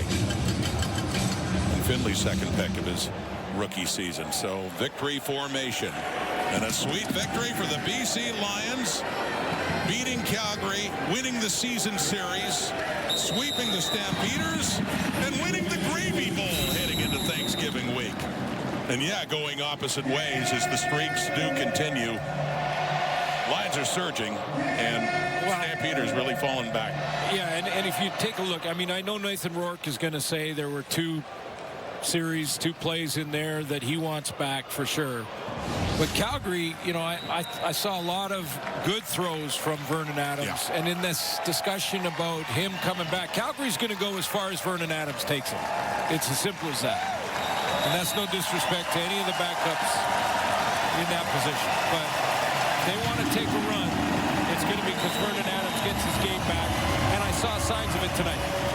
And Calgary by no means out of the mix, still very much in the playoff mix. They just have not clinched a spot, but the BC Lions have. After their 4th straight win, Nathan Rourke, explosive start in the first half. He had 4 touchdown passes in this game, and then threw a couple of picks as momentum swung back in favor of Calgary. And Buck Pierce, his first year as the head coach of the BC Lions, and they know they're playoff bound.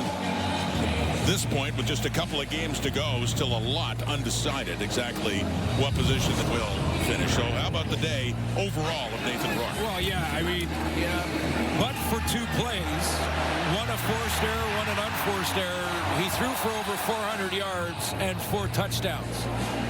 And that was after a real slow start. I mean, it wasn't until the final drive of the first quarter that the offense got going here in BC. And then once they did, they were on a roll for most of the game. And then again, you know, we talked to him on the sideline right now. I guarantee he says, there's 2 plays I want back. And we got to clean those up. He's looking at them right now. That's the work that he puts in. But credit to the defense, too. They're allowed to win occasionally. Calgary made a couple good plays there. And Rourke and the Lions get to head into next week, Thanksgiving weekend, with a bye. They get to enjoy their Thanksgiving dinner. And Keon Hatcher as well, especially in the first half, was what the leading receiver for the Lions was able to do. Well, he just has become so consistent and reliable, and the big plays. I mean, the one where he scored on the touchdown, I mean, it was like their timing so good. He catches it in stride right where the ball needs to be. In other words, if that ball's a little bit behind him on that touchdown there, he has to stop, catch it, and then probably gets tackled. But he hits it in stride, turns the corner, and the defenders can't get him down. So, I mean, this is another big game for Ford. Yeah, 4 straight wins. BC Lions, as mentioned, they get the bye, and they get to enjoy their Thanksgiving dinner next week. Assume they'll have a different turkey for that. But this is you can't have this for BC without the Gravy Bowl first. And this is the 3rd annual one against the Stampeders. Their last home game before Thanksgiving, and about to celebrate by carving up a bird.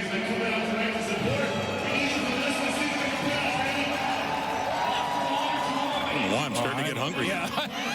I gotta wait. Are you telling me I gotta wait a week? I tell you what, we're in Montreal next week for the Owls and the Red Blacks, and we get to carve our turkey then. I'll tell you what, though, there was a very hungry sort of pause when we saw that shot of the turkey. I was just kind of stopping and considering that what I was looking at there. Okay, regroup. Yeah. Let's throw it to Farhan. Yeah, let's go Farhan. All right, guys, we got a hungry group of players here. We got Andrew Pearson, Keon Hatcher, James Butler. Hatch, actually, let's start with you. And just over 100 yards in this game, 2 touchdowns, including a big one that gave yourselves a bit of distance in the 3rd quarter. Just talk a bit about the offense, especially for the first 3 quarters. Locked in, man. Came out to play. We know we had a job to get done, and we came and did it. How about you, James?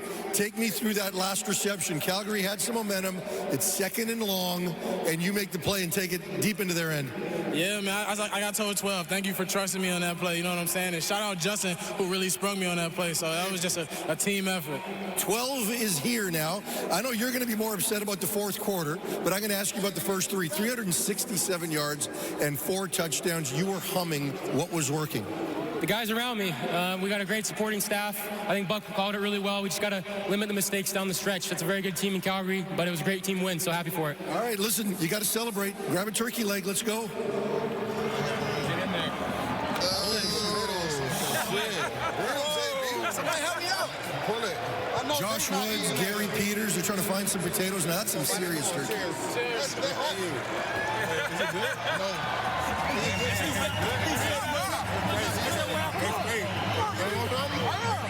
Get on the other side of that thing. Just the meat. It ain't bad. It ain't bad for I'm hoping that we have a little bit left for you and Glenn before we're done here. I'm not liking our chances, Farhan. Thank you for that. As the Lions devouring victories too of late. That's 4 in a row to get to 9-7. And that improves them to 2nd place in the West. 2 wins behind the Saskatchewan Roughriders, but playoff positioning in the West, anything but decided. This is all we can tell you as a result of today. The BC Lions are playoff bound. They sweep their season series against the Calgary Stampeders. It certainly made it interesting until well into the 4th quarter. Thank you for watching. We'll see you next week. True Thanksgiving weekend. Thanks for watching the Gravy Bowl.